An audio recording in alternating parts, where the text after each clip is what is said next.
Ever since the human civilization began and continues up until today, engineers have been in the forefront of development efforts for the benefit of mankind. Engineers are indeed a responsible fraternity to deliver a better tomorrow for you and me and for all of us in this planet. Needless to elaborate, the engineering marvels you have seen a short while ago epitomize what engineers are for.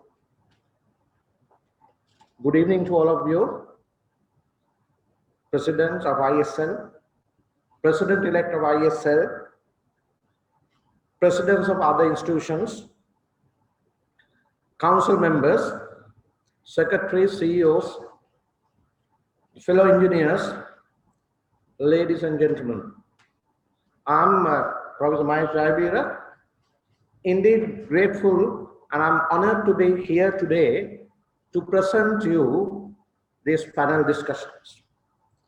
In fact, today, 4th of March, is the World Engineering Day for Sustainable Development proposed by the World Federation of Engineers, Engineering Organizations, and also proclaimed by the United Nations Educational, Scientific, and Cultural Organization, the UNESCO. Therefore, we the engineers today proudly celebrate the World Engineering Day by organizing a panel discussion on the theme towards achieving sustainable development goals, industry perspectives. This event is organized today jointly by the Institute of Engineers Sri Lanka, the Iesl, Institute of Environmental Professionals Sri Lanka, the IPESL, and the Sri Lanka Association for the Advancement of Science, Section C/Section C. To start off today's proceedings, may I now invite the following dignitaries to come on stage, please. The President of Iesl, Engineer Kpiu Dharma, the President-elect of Iesl, Engineer Arjuna Manamperi, past President of Iesl and President of IEPSL, Engineer Professor Mrs. Niranjani Ratnayaka, the President of /Section C, Engineer Dr. Mrs. Iresh Ratnayaka, the CEO, Executive Secretary of Iesl, Engineer Neil Abesekara, and the Honorary Secretary of IEPSL, Mr. Ajit Atugala. Gentlemen and ladies, please come on stage. Ladies and gentlemen, and my dear fellow engineers, let's start our celebrations with IESL theme song, which is dedicated for all engineers of Sri Lanka. Ladies and gentlemen, please note that you need not to rise for this theme song.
දෙස බැලු විට නුවණ විනා ලෝකය දෙස බැලු විට ඔබේ නුවණ කළ මහ විස්කම් හමුවේ නුවණ ලෙසින් ඒ නුවණ රකින්නට නුවණ ලෙසින් ඒ නුවණ රකින්නට රටක දැක ජන හදවත් එරටම සූර්ය சந்திரரே காணும் கேட்கும் திசை எங்கும் நீரே சூரிய சந்திரரே காணும் கேட்கும் திசை எங்கும் நீரே வானிலும் கடலிலும் அன்புடன் பூமி எங்கும் நிர்மாணிப்பதும் நிர்மாணிப்பதும் உலகெங்கும் சிரிப்பதும் அழுவதும் மகிழ்வதும் அதிர்வதும் மீண்டும் அமைதி பெறும் சூரிய சந்திரரே காணும் கேட்கும் திசை எங்கும் நீரே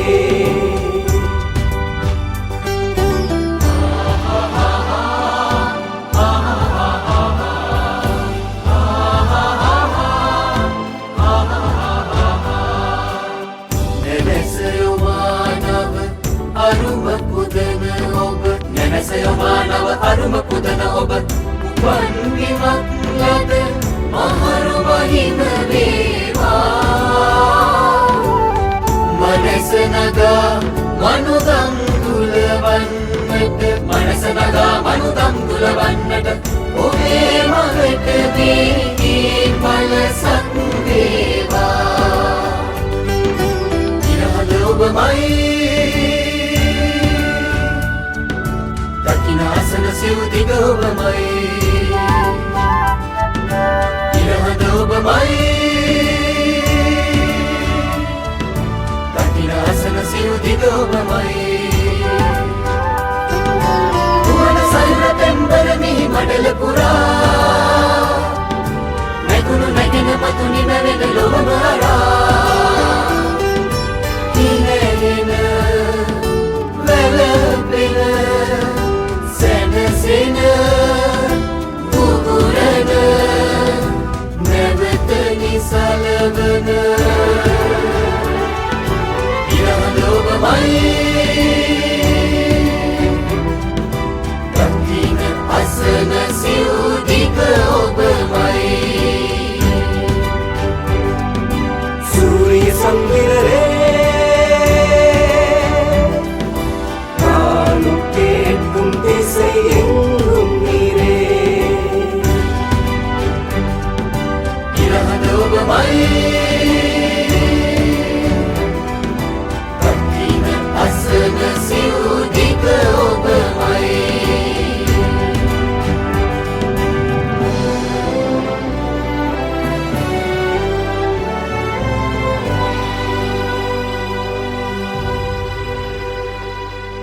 What a dedication for the engineers. So with great happiness, we would like to remind all the engineers who have helped the Sri Lanka to come forward.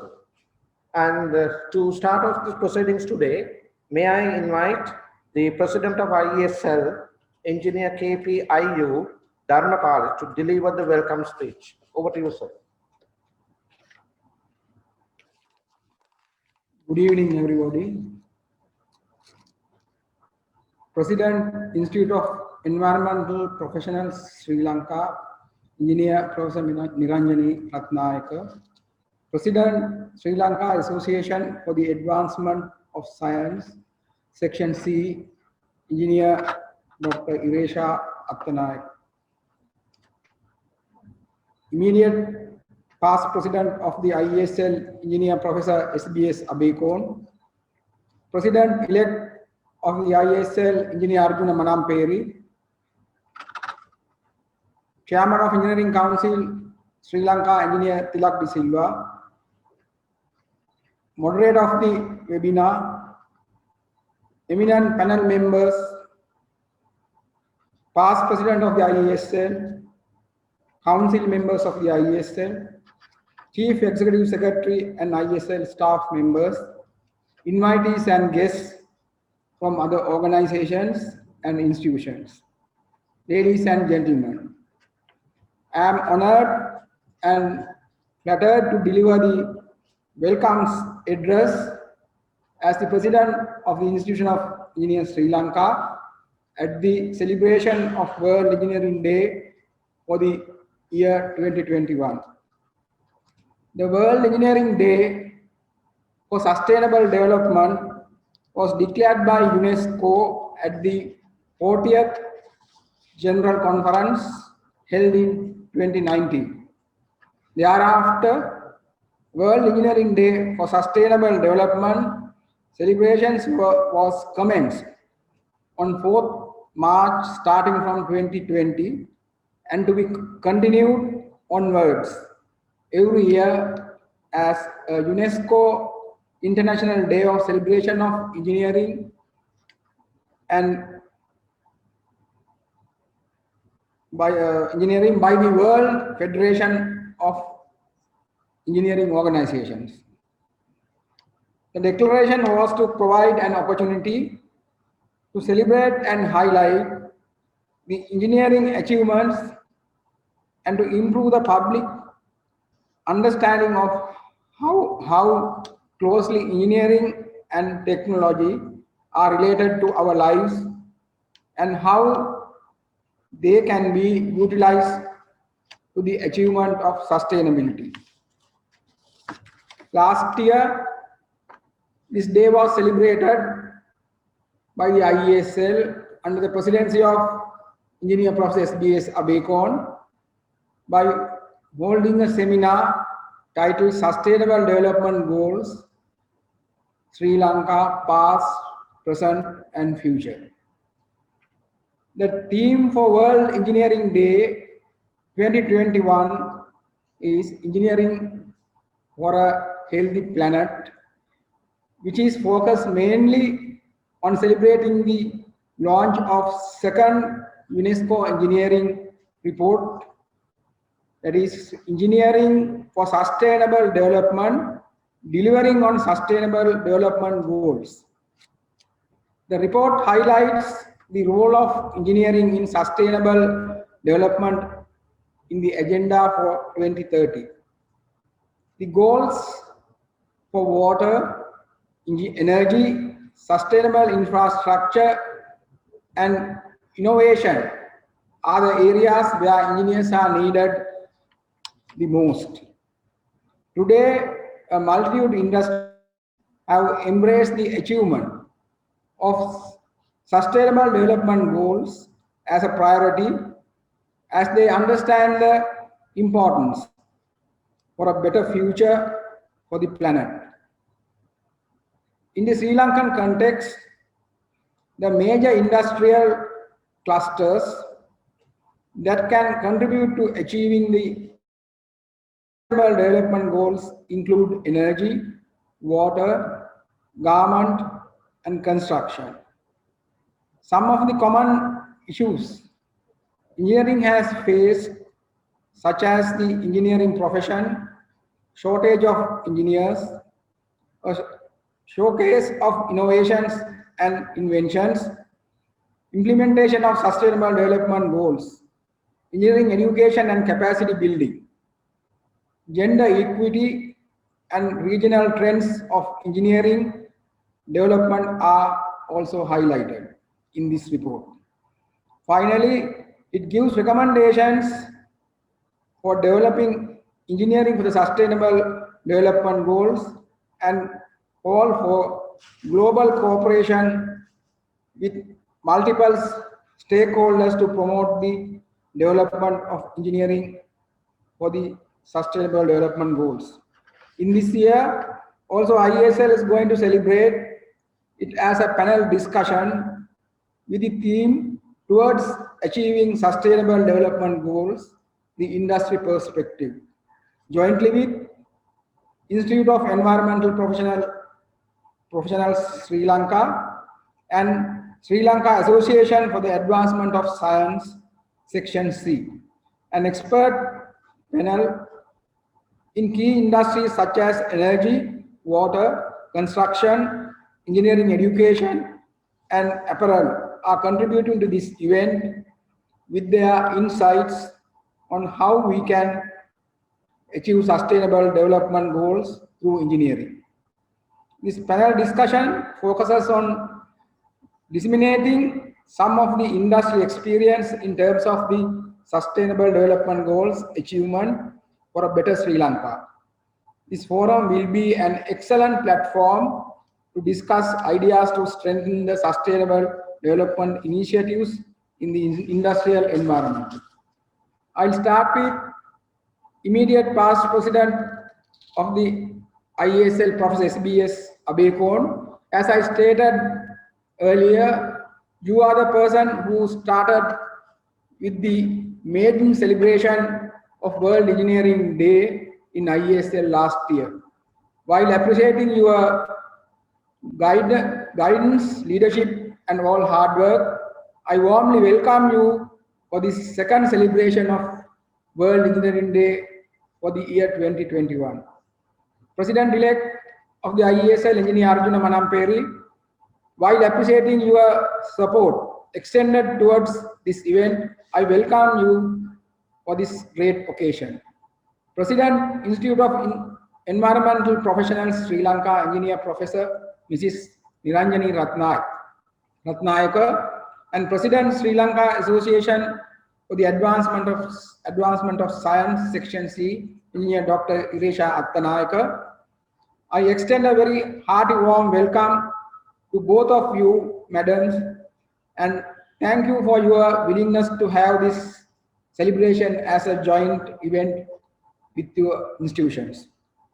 Moderator of the webinar, Engineer Professor Ajit D. Alvis, Dean Faculty of Graduate Science Studies, Senior Professor, Department of Chemical and Process Engineering, University of Moratuwa, eminent panel members, Engineer Dr. Asanka Rodrigo, former Director General, Sri Lanka Sustainable Energy Authority, Engineer Deepthi Sumanasekara, former General Manager, National Water Supply and Drainage Board, Engineer Professor Rangika Halwatura, Department of Civil Engineering, University of Moratuwa, Engineer Jaruf Mohammed, Head of Environmental Sustainability of Brandix Private Limited, Engineer Professor T.M. Pallavatta, Council Member, Past President, Senior Professor, Department of Civil Engineering, Open University of Sri Lanka. I extend a warm welcome to you, to moderator and all panel members for accepting our invitation to be here today as presenters for this panel discussion. I am also happy to witness many of our past presidents of Iesl, members of the council and members of the Iesl, all the staff of the Iesl Secretariat, headed by the Chief Executive Officer, Executive Secretary, Engineer Neela Besekara and his Deputy Engineer Anura Panditaratna, distinguished industry representatives and guests, and all other invitees who are here with us today. I warmly welcome you all, sirs and madams, for your participation. Once again, with a warm welcome, I wish to thank you all for here being with us to grace this occasion. Thank you very much. So thank you very much for your insight, sir. Now, may I call upon the President-elect of Iesl, Engineer Arjuna Manamperi, to the podium to deliver the World Engineering Day message. It's over to you, sir.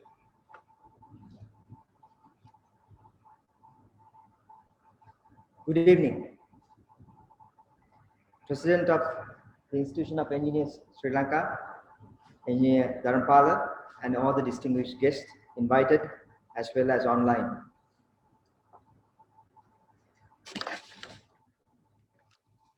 Thank you. Irahanda Obamai. That was a part of our institution's theme song, which is very apt for the engineers who have to do something about the sustainability of this world.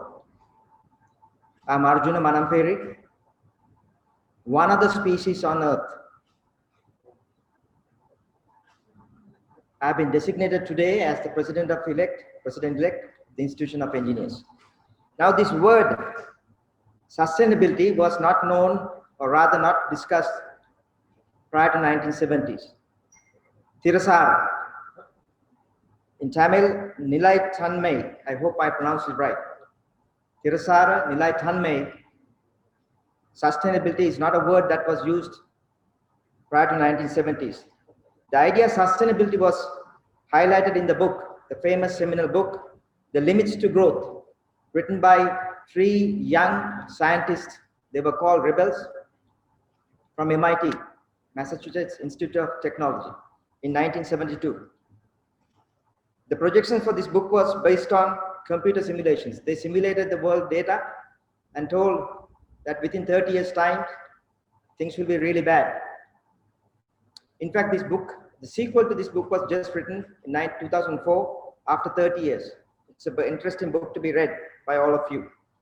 The global significance of sustainability was highlighted in Our Common Future, the United Nations Brundtland Commission report published in 1987.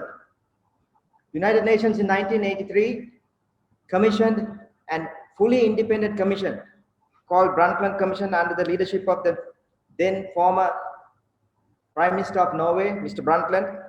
Since that time, many studies and initiatives were undertaken by the governments to promote sustainable ideas.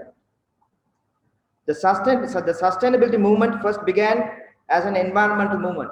In fact, if you recollect, there's a lot of opposition for the sustainability movement because they were very focused on environmental issues, only environment. Then came the concepts such as the 3-legged sustainability stool, with the legs being the 3 primary forms of capital: natural, economic, and social. It was called the 3 legs of the sustainability stool. Phrases like tragedy of the commons, along with acronyms like NIMBY, not in my backyard, and banana, build absolutely nothing anywhere near anything, became very popular. These became buzzwords. Since then, we have added 2 other legs to the stool: intellectual capital and organizational capital. So it is the nature, economy, society, and now the intellectual capital and organizational capital matters to sustainable development. Ladies and gentlemen, then a phenomenal book was written by 1990s management guru Peter Senge. The book is called The Necessary Revolution: How Individuals and Organizations are Working Together to Create a Sustainable World, by management guru Peter Senge, published in 2010. Heralded the embracing of the sustainability idea by the private sector. That's when the private sector people started paying attention. The bottom line, profit, became the triple bottom line. TBL, profit, people, planet. The survival of the company, of a nation, was considered dependent on the TBL. That is, the survival of the nation, the company, and everything depended on profit, people, and planet.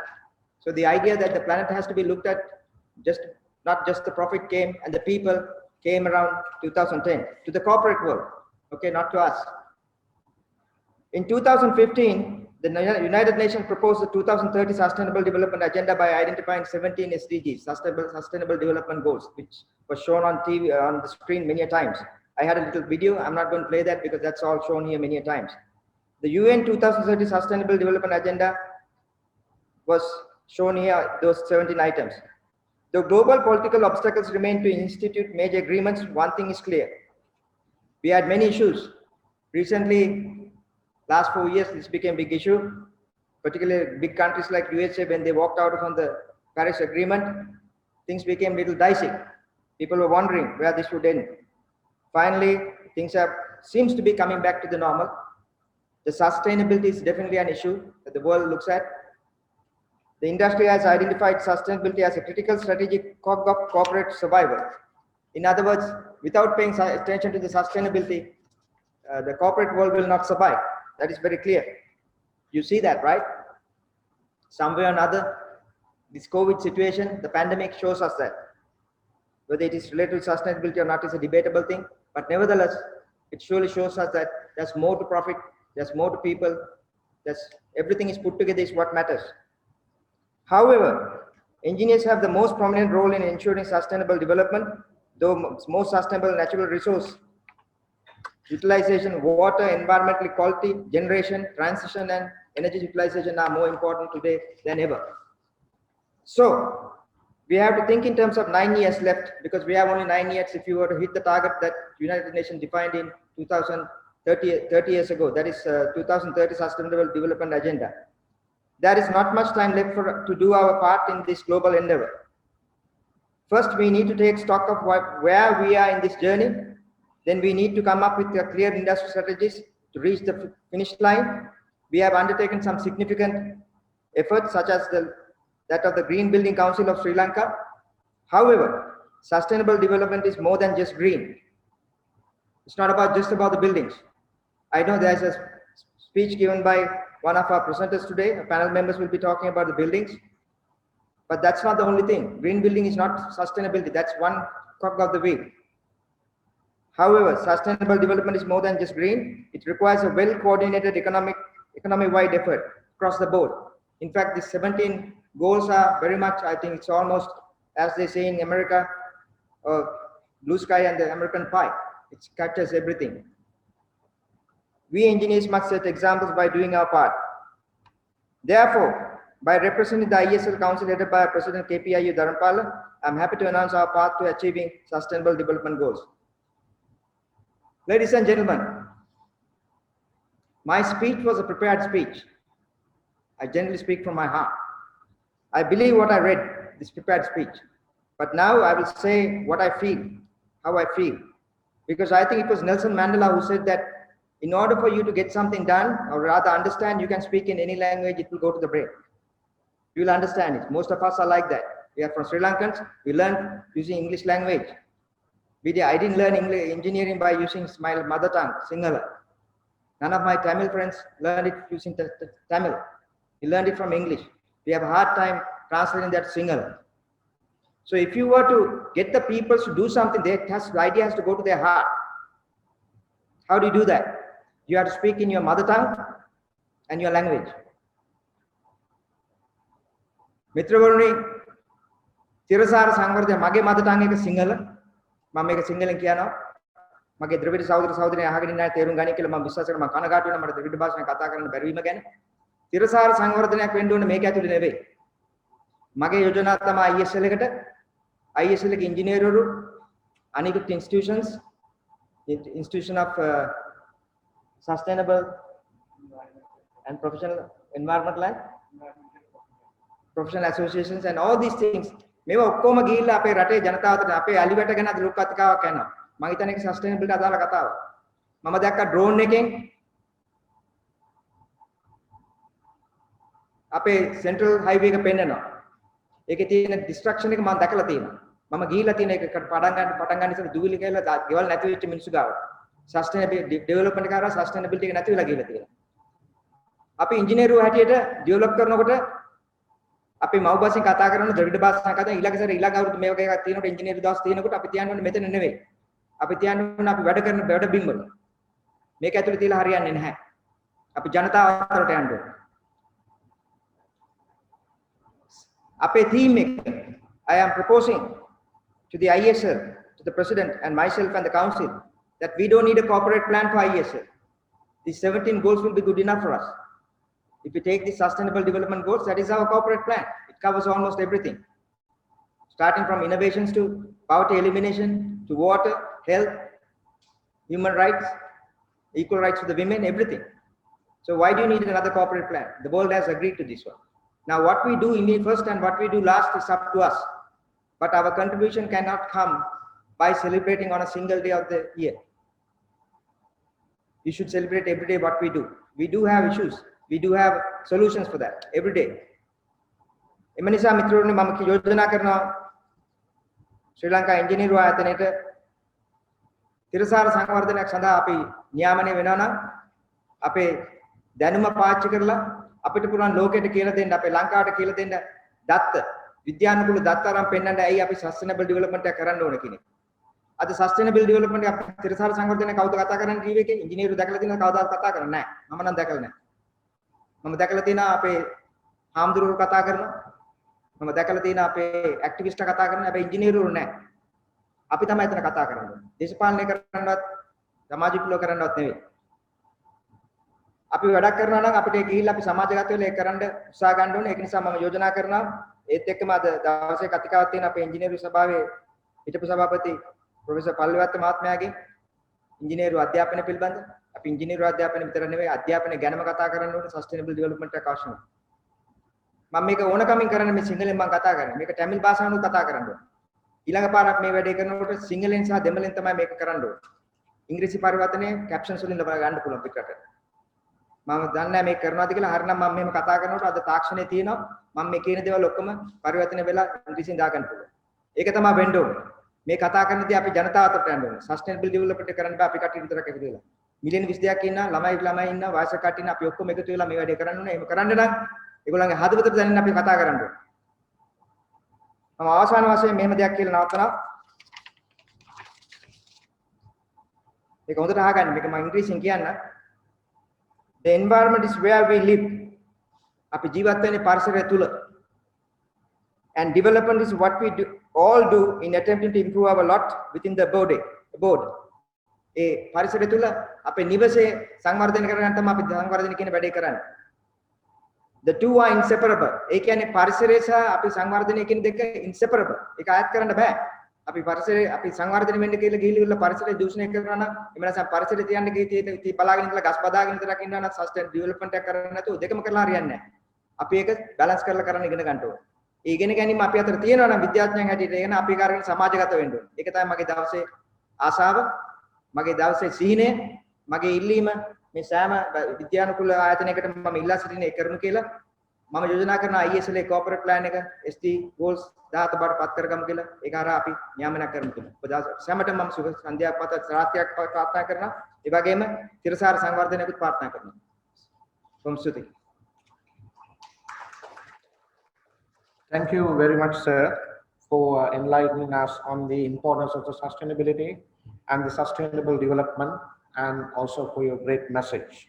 Now, may I cordially invite past president of Iesl and the president of IEPSL, Engineer Professor Mrs. Niranjani Ratnayaka, to the podium to give away the opening remarks and to give an introduction on the IEPSL.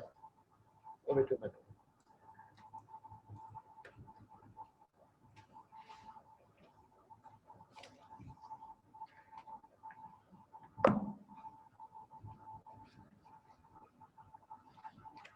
Good evening, ladies and gentlemen.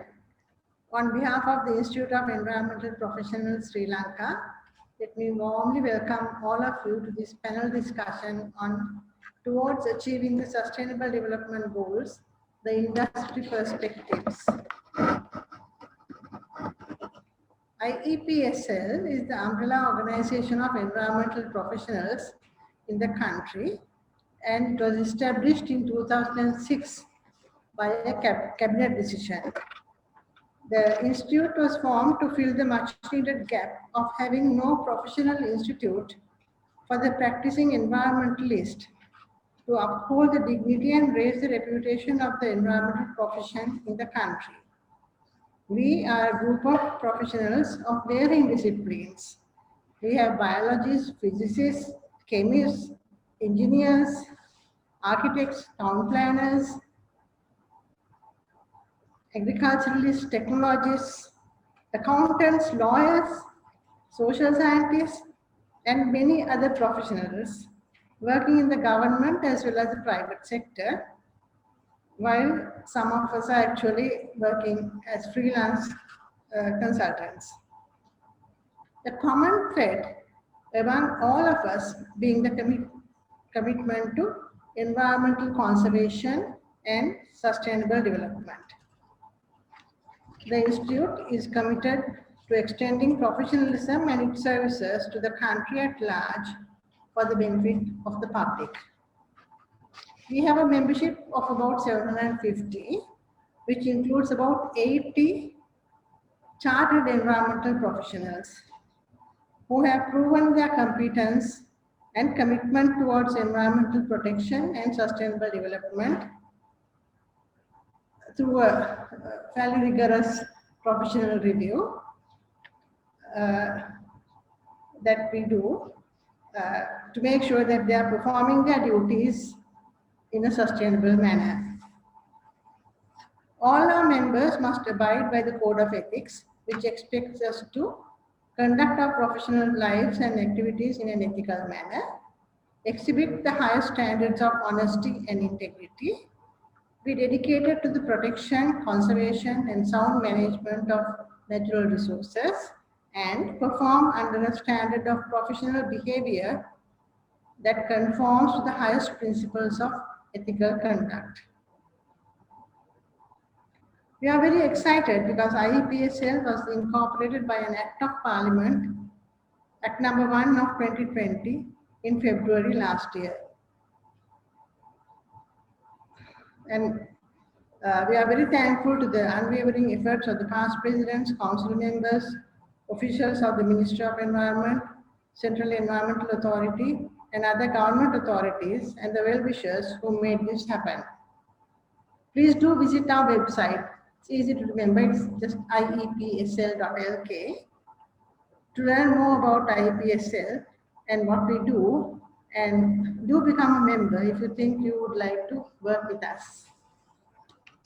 Today being the World Engineering Day for Sustainable Development, as declared by the UNESCO, based on the proposal submitted by the World Federation of Engineering Organizations, we decided to have this joint program to celebrate the contribution that engineers are making to the social and economic development of the country while conserving the natural resources and enhancing the living standards of the people.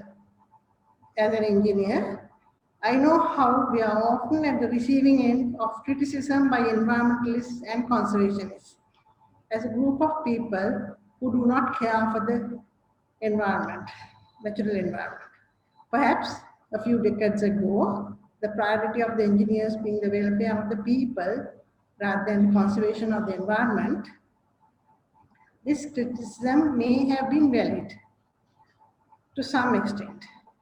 When something needed to be done, decisions were based on technical feasibility and economic viability as most important factors. However, environmental considerations became important and got into the project cycle more than about 30 years ago, as the world realized the harm done to the environment and how it affects the social well-being of the people due to the impacts caused by the actions that are actually done to improve the quality of life of the people. How the solution to one problem could potentially create many more and bigger problems if not managed early on in the project cycle. The famous Brundtland report of 1987, President-elect of Iesl also mentioned the Brundtland report, a landmark in the area of sustainable development. They introduced the concept of sustainable development, and the developments in the area of sustainable development since then requires a huge input from engineers for the implementation of the concepts. Therefore, engineers cannot be looked at as enemies of the sustainable development and environmental conservation, but they are and have to be strong allies with the conservationists if we are to make the planet livable and healthy. So today's panel discussion is a glimpse at the way some of the main sectors in Sri Lanka are trying to contribute to achieving the sustainable development goals. As you would have gathered from the published material about the panel discussion, we have an excellent panel of experts with many years of operational experience in these sectors to talk to us and answer your questions. There is also a panelist who will be talking about engineering education, which forms the foundation for everything that engineers can do in the sustainable development.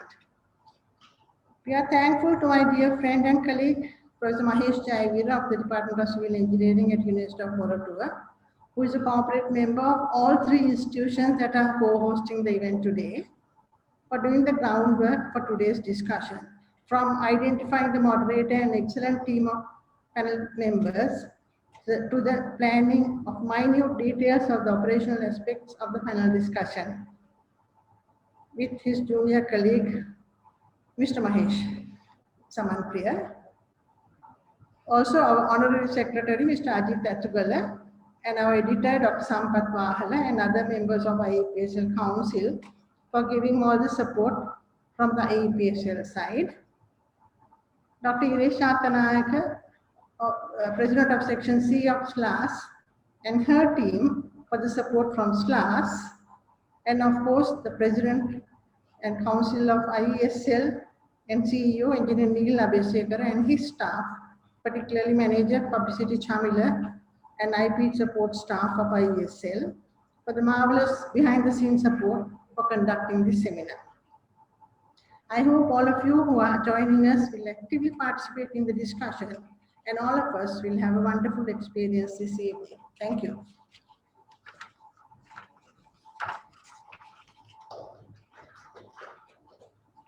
Thank you very much, Madam, for your informative remarks. Now, ladies and gentlemen, so Madam, thank you for your participation in the opening session.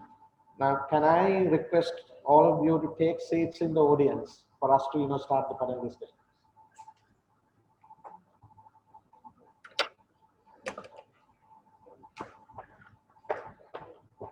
To commence the panel discussions, may I invite Engineer Professor Ms. Niranjani Ratnayaka, please remain here, to introduce our moderator to the audience and the online viewers who have joined today for the panel discussion. So over to you, Madam.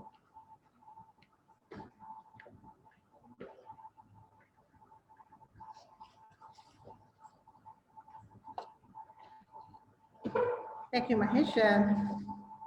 Professor Ajit Alvis is a senior professor of chemical and process engineering at University of Moratuwa and is currently the dean of the Faculty of Graduate Studies of University of Moratuwa.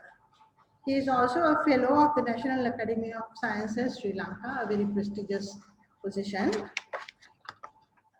He obtained his PhD from University of Cambridge and has worked at University of Reading, UK, and Indian Institute of Science, Bangalore, India, presumably during his sabbatical leave periods. His experience includes serving as a science team leader in the Sri Lanka Institute of Nanotechnology, STRIMTech, and as the project director at Coordinating Secretariat for Science and Technology and Innovation, normally called COSTI, Ministry of Science, Technology and Research. He is a member of the Intellectual Property Advisory Commission of Sri Lanka and a member of the Governing Council of National Occupational Health and Safety Institute of the Ministry of Labour.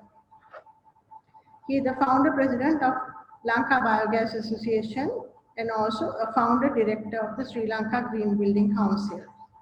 His interests are in eco-innovations, food process engineering, environmental engineering, nano-biotechnologies, and bioenergy systems.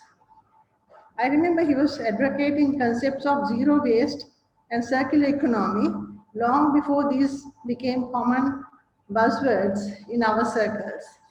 I am thankful that Professor Ajit Alvis agreed to be the moderator for this panel discussion, and I am so happy to hand over the day's proceedings to Professor Ajit Alvis.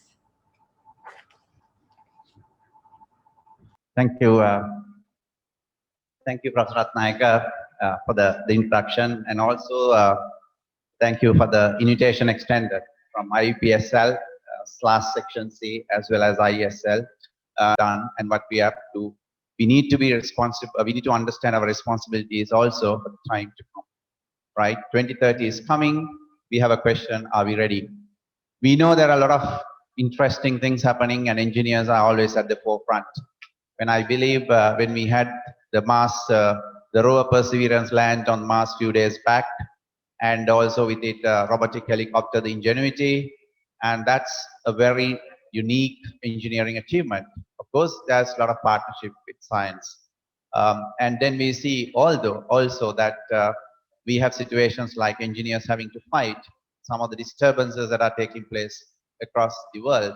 And that kind of indicates to us that we have a role to play in understanding the things that are emerging, the events that are emerging, and we need to be responsible towards having solutions and making the world different. So to start, it's about, my task is to see that we have a great industry presenters representing from the water, energy, infrastructure, industry, and education. All the engineers to be introduced, and I'll start with Dr. Sanka Rodrigo, and with that I'll invite the panelists to come to the stage. So first, I'll start with technically SDG 7, right? Dr. Asanga Rodrigo, who is a senior lecturer in the Department of Electrical Engineering at University of Moratuwa. He's also the former Director General of Sri Lanka Sustainable Energy Authority, which is an apex government institute to drive Sri Lanka towards the new level of sustainability in the energy sector. So something to mention under his leadership, he had the ability to publish and lead the Energy Policy 2019. Also, now we have the Renewable Energy Inventory in Sri Lanka and the Renewable Energy Development Plan, very important in SDG. And also he has been involved with the 2020 revision of NDCs for the power sector. We know it's important from the climate change commitment. And he has been senior member of IEEE and outgoing president of IEEE Power and Energy Society Sri Lanka section. May I invite Dr. Sangarat to go to the stage. And let me also now introduce Deepthi Sumanasekara. He's a civil engineer graduated from University of Perak in 1992, and who obtained master's degree in sanitary engineering from IHE Delft, Netherlands in 2001. He retired as general manager of National Water Supply and Drainage Board. Of course, what we see is during his career has been actively involved in water and sanitation related policy forming activities, especially in the rural sector, and represented in so many international forums in relation to tsunami, RWSNS, MDG, that's Millennium Development Goal, SACOSAN, which is on sanitation, SDG, and then IWA, etc. during the career. So it's a pleasure to invite Engineer Deepthi Sumanasekara to the panel to come here. Now we move on to infrastructure, which is in a way in SDG 9. Professor Rangika Halwatura, of course, when the CV was asked, I was given a 17-page CV. So as a chemical engineer, I had to distill that. So let me introduce Rangika, who is a BSc and PhD engineering from University of Moratuwa, currently serving as a professor in civil engineering, and also in addition supporting innovation and inventors, specifically as a commissioner in the Sri Lanka Inventors Commission, and who has quite diverse areas of interest. One thing is states that he spends more time in jungles than in concrete jungles, and so it's a nature, maybe it's human-elephant conflict is an area. And to highlight that he has been a recipient from World Academy of Sciences and Energy Globe Award, all related to this green infrastructure. Professor Rangika, may I have you on the... From industry, we have engineer Jaruk Mohammed, who actually heads the sustainable environmental sustainability in one of our top industries, what we can say as very central to our economy, getting $5 billion, and I think the very important task that this industry plays in keeping us going, who heads the environmental sustainability in the Brandix Apparel. He's an engineering graduate from University of Moratuwa and is having more than 19 years of industrial experiences in environmental sustainability, presently heading the Brandix Corporate Environmental Sustainability Pillar. He's also an associate member of Iesl, also a lead associate professional of US Green Building Council, and also an associate professional of Green Building Council Sri Lanka and ISO 14001 lead auditor and a cleaner production consultant. May you have the pleasure of Engineer Farooq on stage, please. So after Engineer Jaruk on the industry, we move into a very important, which President-elect was highlighting, education, and this is engineering education. Maybe it's after the CV I got to know that we have been sharing the same school at the start, just for after reading the CV. So Engineer Professor Thirath Manoj Pallewatta is a Senior Professor in Civil Engineering at the Department of Civil Engineering of the Open University of Sri Lanka and President 2018-19 of the Institution of Engineers Sri Lanka. So he has been working at the Central Engineering Consultancy Bureau, National Water Supply and Drainage Board, and obtained Master of Engineering in Structural Engineering and Construction from Asian Institute of Technology, and also been a best graduate from AIT, and also in a doctorate in Structural Engineering from University of Tokyo with excellent grading. And coming back to Sri Lanka, engaged in the field, thereafter joining the academia. He's also a fellow and a chartered engineer and international professional engineer in 2008. So I think we'll complete the panel by inviting Professor Pallewatta to the stage. Right, so we do have the panel and representing these segments of industry. We take education as an important industry segment leading to the future. And we have to look at how we support the drive towards sustainability 2030 and with the theme for the day. And our plan is we have 10 minutes for each of the panelists to tell what they have been doing, contributed, not individually, but as an industry, and to see where Sri Lanka is currently positioned in this journey towards SDG and how creative and innovative have you been, and the challenges also. So first we'll start with the same order. So may I invite Dr. Sankar Rodrigo for your 10 minutes, please. And I have few points to make. This is being live streamed on Event TV, and also Iesl is live streaming this.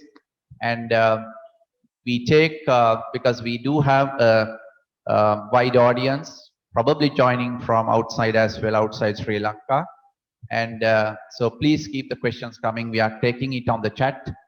We are not opening up on the to ask the question in person, but please send your questions as you listen to this panelist on the chat, which we can take up later. So over to you, Dr. Sankar. Thank you very much, and good evening to everybody. So first of all, I would like to thank Iesl, IEPSL, as well as last section C for organizing this very important event and inviting me to take part in this panel discussion. And so I have given the limited time, so that without taking much time, so that my task is to give you some overview about how the energy sector is performing towards achieving the Sustainable Development Goals. So when you look at the Sustainable Development Goals, I think even in the previous presenters a little bit given some kind of insight about these 17 goals. And out of that, actually, the energy sector, which I am talking and focusing, is the goal number 7. So that in this goal number 7,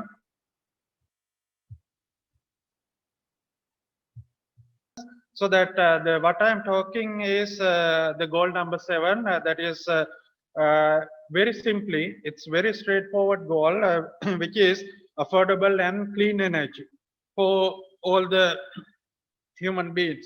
So that it's basically for the ensure the access and affordability. So it's ensure the access and affordability to the reliable and sustainable modern energy for all the mankind. So that it's a very simple overview of this goal number 7, which I am representing the energy sector. So that it's mainly when you look at this sustainable energy goals, there are few subsectors which are the world already agreed. One is to ensure the access to affordable and reliable modern energy services, as well as we want to optimize or maximize the use of renewable energy for the energy sector, as well as the energy efficiency. The one is the supply side, where we can go for the renewable energy as much as possible, as well as we have to, in the end user side, we have to look for the energy efficiency, and also the improve the or the go moving ahead with the more and more research and technology in the area of this energy sector, as well as the supply modern and the sustainable energy services for the all the mankind. So those are the main the factors which are laid down in the sustainable development goal number at the goal number 7. So when we look at how the energy sector in Sri Lanka is performing, so this is the energy balance of Sri Lanka into 2018. So when you look at this energy balance, we have the supply side as well as the end user side. So we have both at the moment, both the clean and unclean energy usage. So that it's like a 50-50. When you look at overall, we have the petroleum and the coal about the 50%. Little more than 50%, and the biomass and the renewable energy, major hydro, and the other type of renewable energy, other 50%. So that we all know that when you look at the energy sector, we don't have any petroleum product or anything. All these are unclean. The energies are imported energy. So that when you look at the energy security wise also, so that we have a great risk about this one, because we mainly 50% of our energy we depend on the imported fossil fuel and unclean fossil fuel. And when you look at the other side, that is the end user side, so most of these imported fossil fuels are, you can see, are going for the transportation sector, and there are certain amounts which goes to the electricity sector and the other the sectors. But mainly the majority is going for the transportation sector. So that is the overview of how we are using our energy. So that when you look at our the energy usage in different sectors, you can see that we have about the 50% of the energy still coming from the biomass, and there are petroleum products, and very small amount of the energy component share is for the electricity. And when you look at the sector wise, mainly you can see our the energy mainly consumed by the household and the domestic sector, but the good thing is that is reducing, share is reducing. But the unfortunate thing is when you look at the transportation sector, so that's the consumption is increasing, so that the share is increasing. So, and the industrial sector, it's almost stagnated or at the same level. That is the overview. So in the energy sector, and as in the introduction, so we are fortunate enough to have the energy policy, revised energy policy in Sri Lanka, which is published in 2019 August. So that policy is mainly targeting on 3 pillars. That is energy sector sustainability. Of course, we give the #1 priority, and as I said, the energy security as well as the energy equity. So that we have to supply the energy for everybody. So that those 3 pillars are the main pillars, or our energy policy is targeting on, and the final goal is to have a carbon neutral energy sector in Sri Lanka. So that to achieve that one, mainly there are key principles that energy policy is formulated. So that one of the key the thing is we have to have more and more indigenous renewable resources. So that's the only way where we can go ahead or achieve our sustainable development, and how we can contribute to the sustainable development from the energy sector. So that without giving the details, so that is the overall idea of the energy policy in Sri Lanka. And also we have committed for the the Paris Agreement, and from that we have the commitment for the climate change or the reduction of the greenhouse gas emission. Even for that, we have 5 action taken from the energy sector. So those 5, when you look at these 5 actions, mainly we are targeting on the increase the renewable energy share, or the use more and more renewable energy, which is the clean energy, as well as the have more and more demand side management, so that we can improve the energy efficiency in the usage. And also at the moment we are using the petroleum products or unclean energy, and we can reduce the carbon dioxide emission from those unclean energy by converting them to a LNG. And also there are a lot of transmission and the distribution system losses, where we can reduce them, so that we can have the efficient power sector, as well as the develop new renewable energy resources which are available in the country. So when you look at the country's situation, so as per the sustainable development goals, we have several sectors. One is to ensure the access and affordable, sustainable modern energy. So when you look at this sector, we have mainly the petroleum sector as well as the electricity sector. So in terms of the electricity sector, we are performing much better, so that even the 2020 the review also that indicates that we are performing much better. So we have achieved almost 100% the electrification or the access to the electricity in Sri Lanka. But for the access to the clean energy for the cooking purposes and the domestic purpose, we are still only the 67%, around 67% in that rating. So we have to do much more in that sector.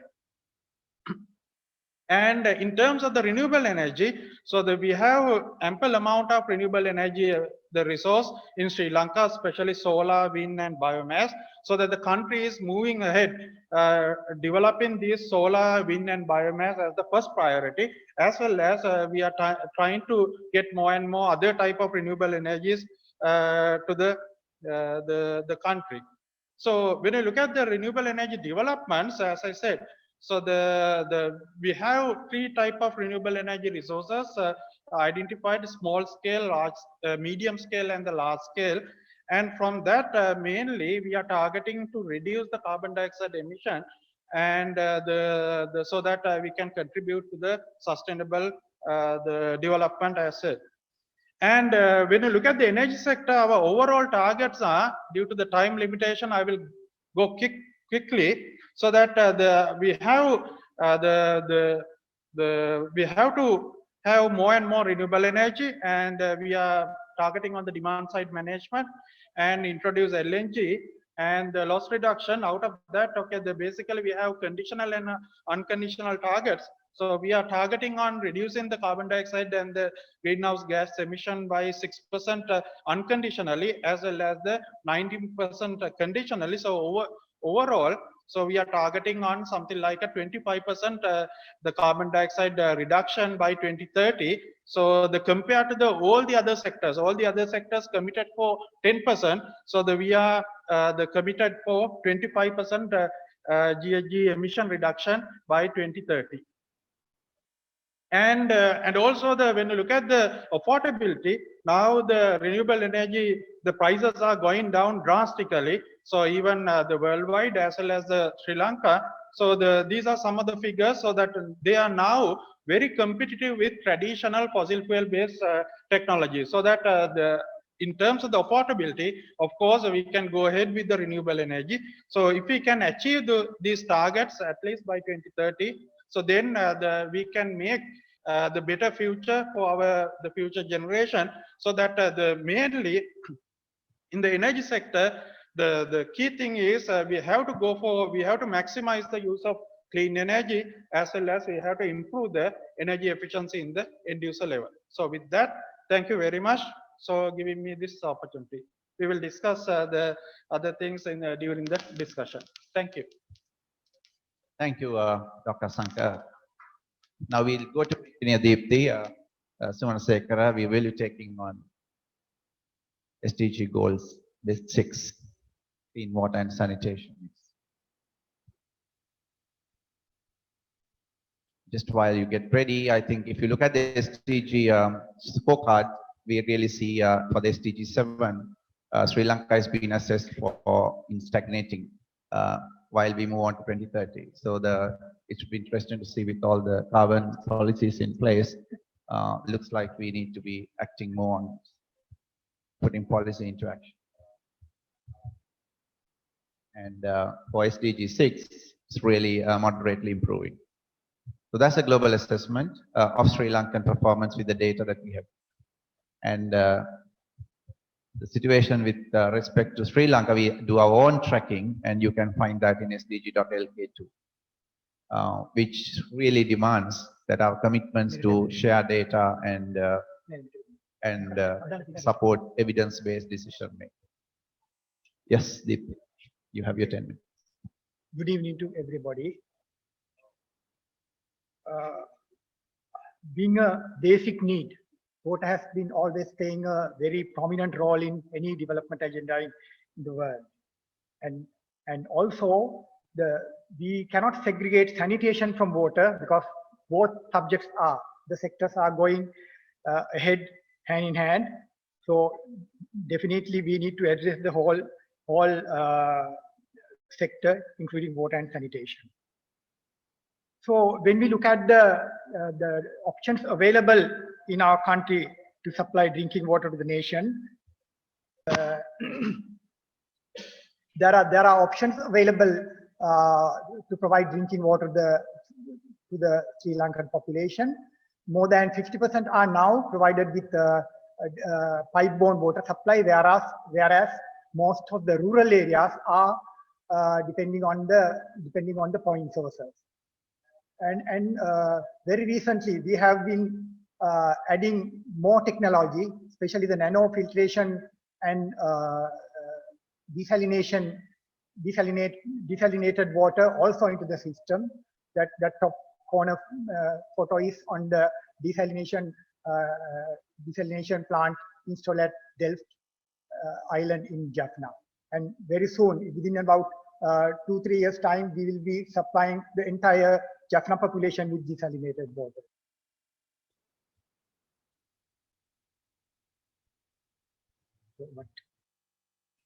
And about the sanitation, there are various options available, but the coverage through the piped sewerage is quite small, around 2% of the population, and majority are still depending on the point or their individual latrines, and maybe they are connected to a kind of pit on the ground, and or either pit or a septic tank, which require to be desludged every now and then. What I need to highlight here is that we don't consider these pit latrines or ventilated improved pit latrines as a kind of acceptable solution, whereas our neighboring countries also still they are counting this type of toilets in computing their coverage figures. And before this SDG came, we have been following the MDG, Millennium Development Goal. Under goal number 7, there had been 7.8 and 7.9, which concentrating on this providing improved drinking water and improved sanitation with given targets, 84 and 84.5% by 2015. But we achieved that target well in advance, and even today's figures are much higher, around 92% in water, and again another 92% in sanitation as well. Only the point here is that the pipe sewerage, still the coverage is very, very marginal, 2.2%. And we are planning to reach 100% coverage on water and sanitation both by 2030. And when these sustainable development goals were introduced under goal number 6, the sanitation and water has been categorized under goal number 6, whereas 6.1 and 6.2 talk about universal achievement on drinking water and sanitation, while paying special attention to women, children, and the other needy societies. And 6.3 talk about the water quality, which is required or else the fit for the purpose. And 6.4 and 6.4 is water use efficiency to minimize the wastages. And 6.5, the most difficult thing, integrated water resources management. And 6.6 is the restoring water-related ecosystem for the benefit of the environment. And again, 6.7a and 6.7b, they provide the provisions to support external agencies in the sector to the developing countries who have wanted the assistance, and also improving or the strengthening the communities to manage their own services. So when the SDG the SDG came into play the main role, so they allowed all the countries to define the degree of the service level of water and sanitation. So in Sri Lanka, we have agreed that we will be providing water accessible, available, sufficient when needed, and also free from contamination. And with regard to sanitation, we do not consider other options like pit latrines anymore, and water sealed facilities may be connected to either septic tank or a pit, which would not contaminate the groundwater. And also there should be some safe disposal mechanism available on disposing the sludge, which will be removed from time to time from these septic tanks and pits. And of course, the removal of household, providing household sanitation through sewer network is a kind of long way. And there's a special attention is given on this hand washing facility in every sanitation facility established. So we need to help people climbing this service ladder, starting from no service to unimproved, then limited and basic service, and finally reaching the very well safely managed drinking water services. Similarly, in sanitation, until they reach, we need to promote them until they reach safely managed sanitation services. So what are the challenges in our engineering field? The first thing is that water resources we know that the water resources are diminishing, and there are many issues with the availability. So we need to pay our attention on water resources development, new reservoirs in the sense on ground, on surface reservoirs, and groundwater recharging. We are extracting water from ground for our domestic and other various purposes, but we never treat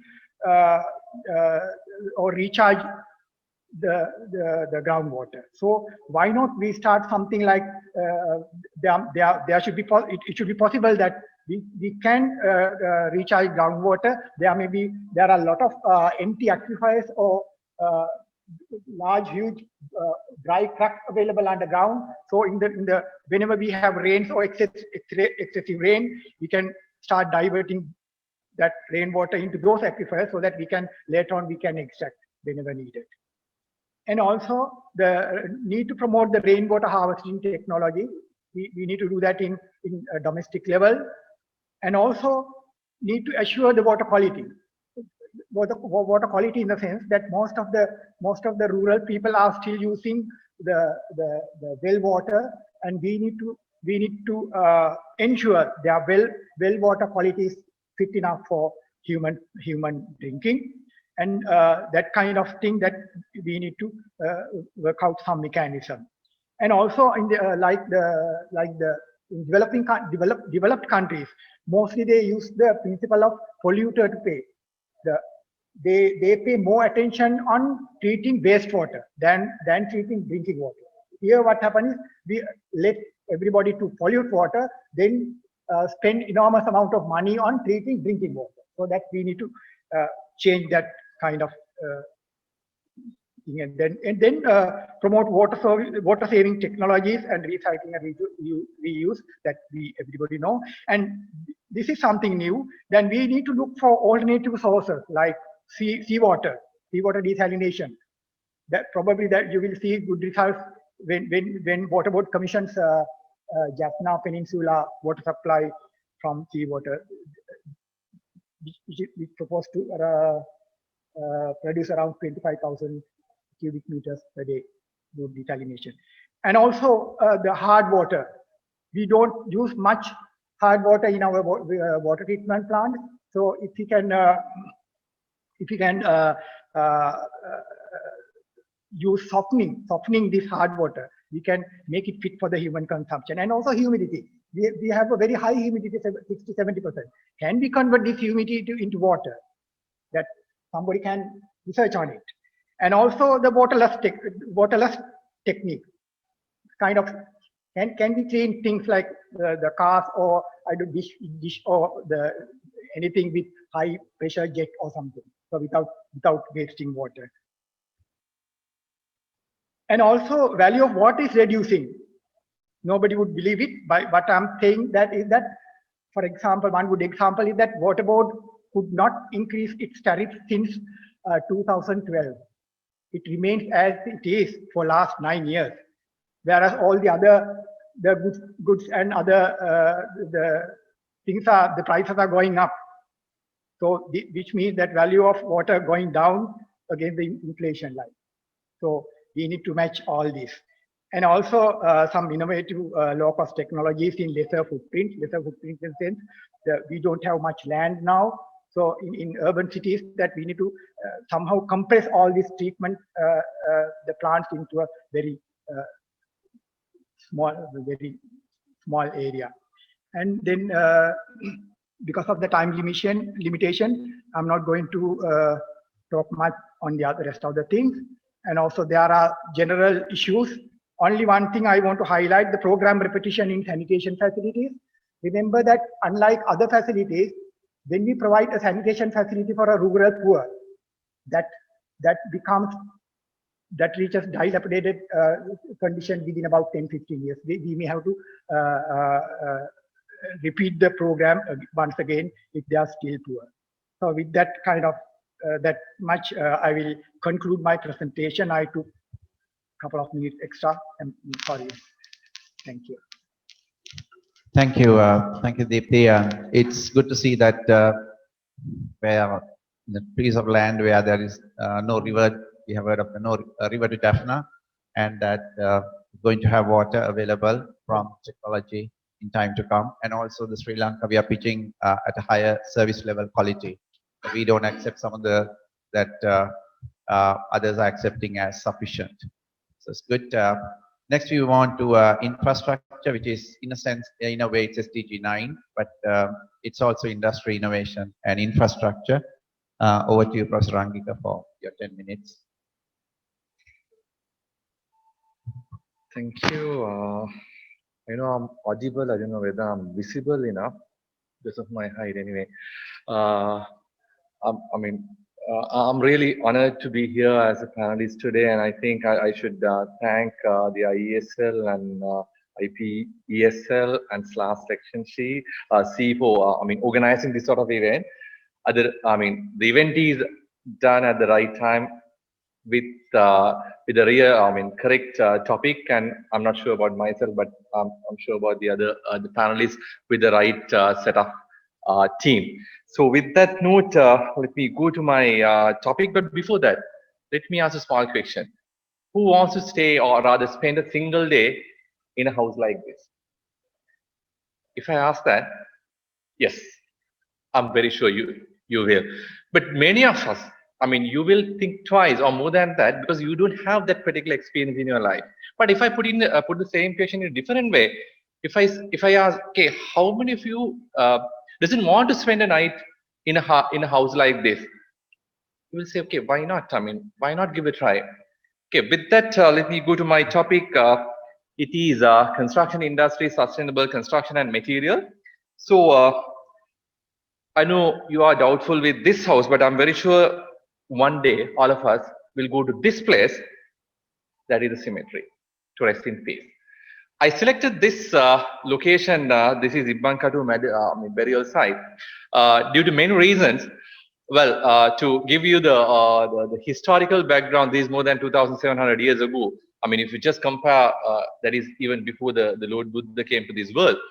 And again, if you try to compare where the India and the Sri Lanka, so the people who lived in India, I mean, if you can recall the stories of Lord Buddha, when a person died, they wrap the body with cloth and just threw that to the jungle where the animals came and ate the body. But Sri Lankans who lived more than 2,700 years ago, they burned the body, got the ash, put the ash into this big pot about 2 to 2.5 feet, and they buried it. And the burial location you can see in the first image with 4 stone slabs, I could say, and covered that with another stone slab. So this particular thing was lasted more than 2,700 years. So I selected this particular location for many reasons. Reason number one, they knew one good aspect which you and I don't have even now, because they knew how to respect even a dead body. But today, many of us, I'm not really blaming the Iesl members, but many of the humans in the world, if you see something happening, let's say someone is going to die on the road, the first thing they do is they do a live streaming. They get the smartphone and they do a live streaming because we lost that particular aspect. The next one about the technology, they selected the right material, even the clay. I mean, we all engineers, I mean, we may have played with clay. You know that you can't make a pot with every clay. So you have to select the correct material. So they knew how to select the sustainable material. And the next thing, they knew about the technology. I mean, you have to realize this particular pot with the symmetricity, with 2 to 2.5 feet high, you can't do that without what we call Sakapurva, with the basic science of the circular movement. So they knew that particular science. That is the other thing. They knew the sustainable technology. And other thing, they knew by burning the clay, you can improve the durability. So from where they learned the technique? Maybe they may have seen a fire happening in the jungle, nearby jungle, and they saw the clay, the properties have changed. So from that, they learned from the nature, and they finally created something which, I mean, I don't like to have something last more than 2,700 years, but this particular thing was not impacted way of thinking we are enjoying today. So from the social sustainability to the material, to the construction, to the technology, these are giving much more examples for us to rethink on what we are doing. So from that, I mean, I'll be able to pick many examples from the history. Don't think, I mean, don't blame me saying I'm always blaming the history. So there are a lot of factors we can gain from the history because they selected the right material, right technology, and even the material, they are natural or near natural. So from that, if I move to the world today, this is today. So you can see it is not green anymore. It is red or either yellow. So you can see the factories, you can see the vehicles moving here and there, and finally that is impacted on the carbon dioxide emission and also the global warming. So I mean, many of us, when we were kids, we believe the CO2 emission is mainly from transport and the industry. But today, the main contributor is building. It is 40%. But beyond that, the most crucial point is the bottom line. The embodied energy is only 28%, and the running is the rest of the 72. So, I mean, we always love to reduce the construction cost, initial cost, but we never thought of the operational cost. But you can see the real impact is not from the embodied or rather at the construction, but that is at the operational stage. So more we keep the building, this will contribute more and more. And if you think of the building stock today, 2/3 of the buildings which are today will be there even at 2060. So our generation, what we made today, will impact the next generation as well. And beyond everything, I mean, you can see what has happened. We are new to this particular face mask, but many of the countries, China, India, they were wearing masks for many years. And the climate change and also the natural disaster, the frequency and the impact was increasing day by day. Let me show you an interesting image. This is a few days before the lockdown, China lockdown, and this is 2 weeks after China lockdown, the same location. Just see what has happened. For many years or many decades, you can see what the human has done, and the nature recovers the same within 2 weeks. I don't know which one you are going to which you love to say, but you can see the difference between the two images, where what human has done and what nature can, reversed. So this is where the human lives and where the world of animals. I don't know which one you're going to do, but anyway, this is what we wanted to have. So we were going smart, and we were always try to walk with the artificial intelligence, maybe Sophia, or maybe much better Rubu than Sophia. But this is what exactly we have done. Every step we put forward, we destroy the nature. Whatever the construction we do, whatever the energy sector does, but still every step we put forward, we are destroying the nature. Destroying the nature in the sense we are going against the sustainability. Sustainability, that is not asking you to go back to the cave age and wear the leaves and spending the day in the jungle. That is not what the sustainability says. You enjoy your life. You have anything under the sun, but don't compromise the ability of the next generation to have their satisfaction. Are we really doing right with all these sustainable development goals? That's a different story. This is very interesting cartoon I found from the internet. This again, may not be us, but the next generation, the future generation kid, he's talking to the sun. He's very much used to the smartphone. So he talks to the sun and he says, you go to settings, you go to display, please go to your brightness. It is too much. I can't live with this brightness. Please reduce the brightness level because I can't live anymore. The sun replies and says, I'm sorry, I haven't done any change to my settings. Please go to your settings and increase the number of trees, reduce the carbon emission, and reduce the concrete jungles, and increase the number of lakes. But in very simple form, it says, please go back to human mode from your toe mode. Are we really doing that? Are we really there? As engineers, are we doing the right? Please go back to human mode from your toe mode. So I think that is the best lesson for us to learn. If you really want to be sustainable, if you really want to be a responsible citizen, and if you really want to be a responsible person for the next generation, I think we should understand you can't forget the base. You need to have a strong base for you to be sustained and also the next generation to be sustained. Let me take another interesting example from the world. This is Okinawa from Japan. In 2014, 6 years ago, they decided to plant corals in Okinawa beach because they lost the corals, and they planted tiny pieces of coral. Today, it's a thick coral jungle.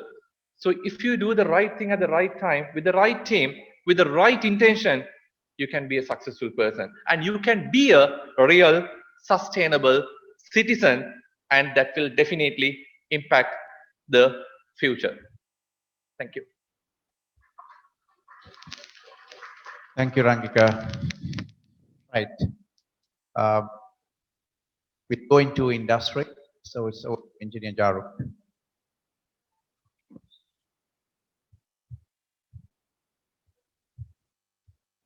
Industry, the infrastructure and innovation all comes in SDG 9, but we address this in a way of what we have done and what we are continuing. Yeah. Very good evening, all of the participants and the distinguished guests and the engineers, ladies and gentlemen. First of all, I would like to thank Iesl, Iesl to celebrate World Engineers Day with the focused concept in sustainability. Sustainability is not new for apparel industry. I am here to present you or sharing our experience, how we started the sustainability with our operation toward achieving the sustainable goal. Our journey started in 2008 with our green factories at Blandix and MAS Holding. So then our sustainability was a part of our operation. That is our competitive advantage in the region. So, and also this apparel and the textile industry was a highly polluting industry before 20 years ago, 2 decades ago. So that's why that our achieving this goal is a very vital area. In this area, engineers' contribution is very much important. They are working on this one, and you can see this is a $1 trillion business in the world. The apparel sector in Sri Lanka, we are contributing around 0.7% of the apparel market. So still we have a potential to grow in this area, and we have a workforce, and we can achieve this one. And here, if you take in employee workforce, 70 million people are working in the apparel sector. In Sri Lanka, only 0.3 million people working. So there are, you can see that still apparel industry contributing the global carbon emission around 10%.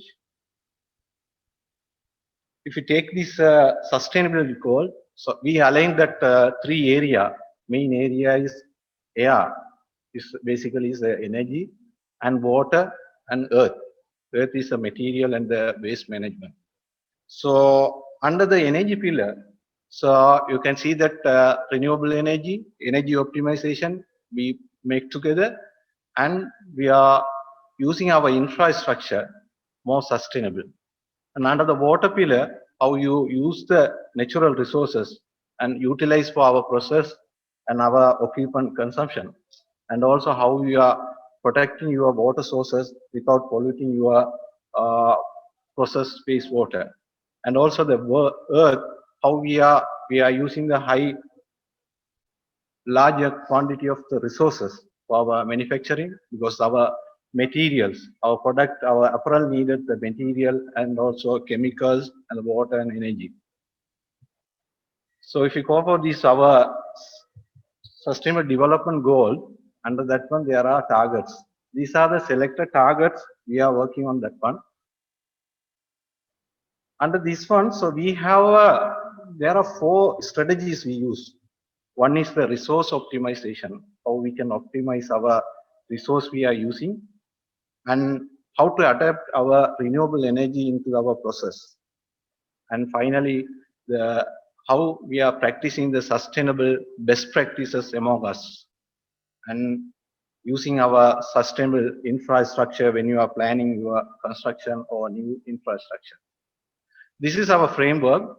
So under this energy pillar or air pillar, we are focusing mainly the optimizing our energy consumption, because a lot of potential or room for improvement in that area, so that we are optimizing our energy consumption, then our minimizing our need for renewable energies to become a net zero by 2023. We take apparel industry in Sri Lanka, there are leading players, maize, Bandix, Hydramani. So those players, they committed to become a net zero and or carbon neutral by 2023. So we are very well ahead before sustainable development goal achievement by 2030. For achieving this net zero, so our contribution in the national energy consumption is the 5%. In that 5%, if you see that our renewable composition, so they are 3% of our contribution, you know, that rooftop usage, because we have identified as a rooftop solar, because we can get the benefit due to the cooling effect in the roof, and also we can minimize the losses from transmission. So there still our contribution is around 27% by installing around 30 megawatt solar in last year, and there are more than 25 megawatts in pipeline. And also we have converted our oil fire boilers to biomass boiler with the support of ensuring our sustainable biomass supply through Sustainable Energy Authority and then UNDP. So you can see that mixture of our energy. So we renewable energy mix, we hope we can achieve by 2023. So energy optimization, there are a lot of engineering aspects, especially the HVAC system and the water management pumping system. So we try to optimize and using by latest technologies, and especially the converting our fluorescent lamp to LED lights. At Bandix, we have more than 33,000 fluorescent lamp we replaced in last 2 years. It's saved more than 1.2 kilowatts of energy in our sector. So, and also our all green building, we try to use solar tubes or skylighting or double glass glassing for view as well as the lighting. And we use the VFT, VST pumps and the air handling units. And also we use the task light to achieving our requirement in the 1000 lux at the needle point. These are our main area focusing the green building. So because these are good opportunity give us to ensure our design, our engineers' contribution to design in the architecture level to commissioning the building, consider adapting the sustainable or green features to that one. So that's why that our green building supporting us to minimize our energy consumption as well as the water consumption. So if you take in Sri Lanka, there are 17 LEED certified apparel building in Sri Lanka. Among them, there are 6 platinum rated buildings in Sri Lanka and around 1.5 million LEED certified area. We are very proud in the world. Band is one of the facilities in Betiklo, become a world's second highest LEED platinum rated in the manufacturing building. And also, so you can see that our contribution in the green building.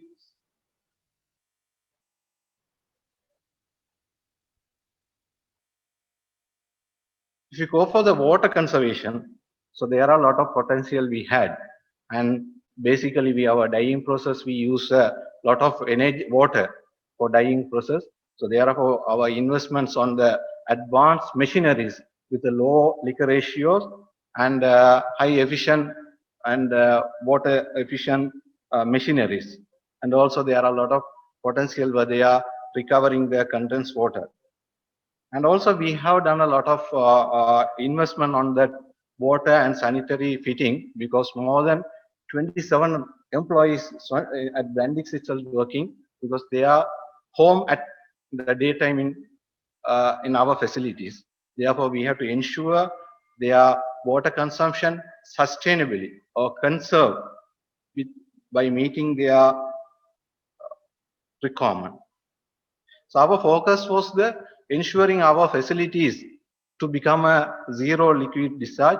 In our Betiklo plant and the Rambukana plant, we already made as a zero liquid discharge.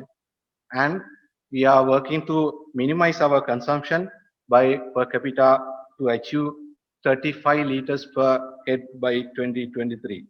So this is one of the projects we have done in the 2 years back to ensure all our employees getting that safe drinking water, and we are able to eliminate like using this PET bottle and the in-house treatment facility to remove our PET bottles in the operation.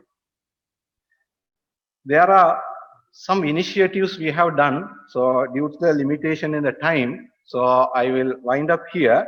So specifically, I want to mention here is material circularity. So Brandix and the MAs, you can see their product is they able to make it that material, so that using the PET bottle, like he said, they can make it. Even Brandix also, we are working on that one. So together to ensure bringing the technology in Sri Lanka to get our material, fabric material, to reuse it and reproduce the garments in our nation. And also we are working on to the paperless and the digitalization. So almost our information, all documentations are now is digitalized. Thank you very much listening this hour. We are hoping by 2023 our contribution will be ensured to meeting our sustainable goal, and our engineers contribution is very much involved, and appreciating our engineers in all in the sector. Thank you very much. Thank you, Engineer Jaruk. That's very confidence, the high confidence, and from a $5 billion worth industry to a Sri Lankan economy. Let's quickly move on to Engineer Manoj Pallavath on the education. And I do appeal to the listeners who have joined in to keep sending the questions. It's important. We'll try to do justice to as many questions as possible, but considering the time. I won Subha Sandhyavak. I think the former gentleman who spoke on the lines, they were very emphatic on their particular areas of the SDGs.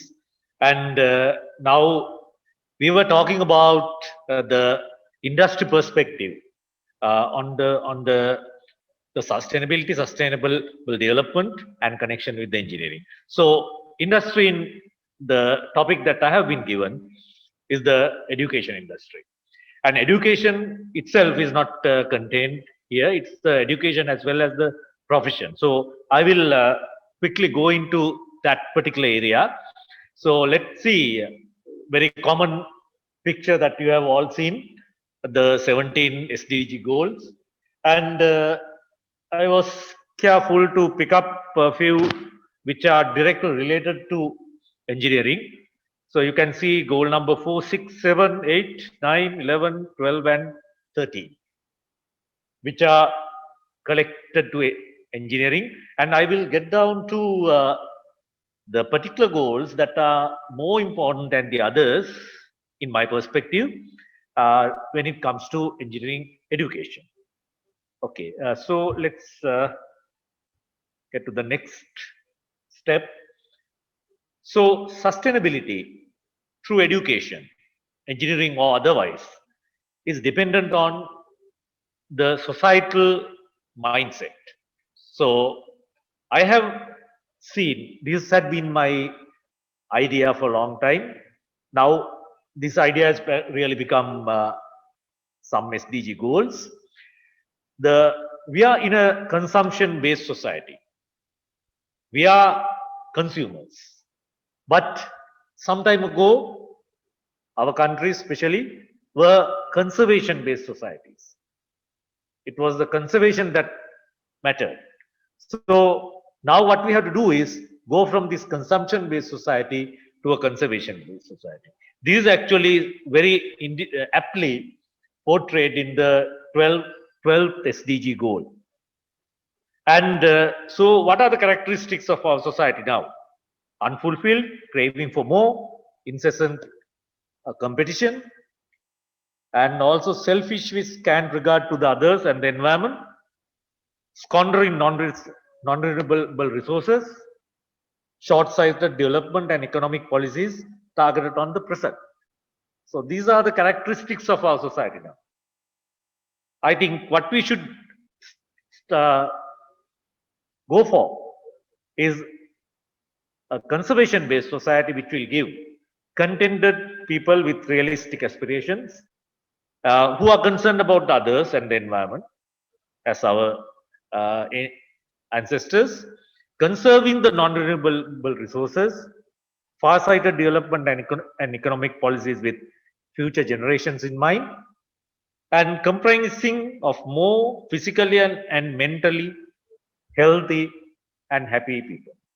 So wouldn't this be the ideal society that we would crave for? So with that, I think we'll go into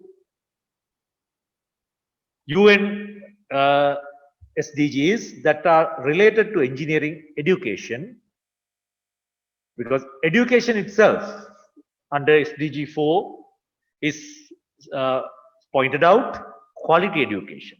Now, engineering education is supposed to be quality education, and quality in what?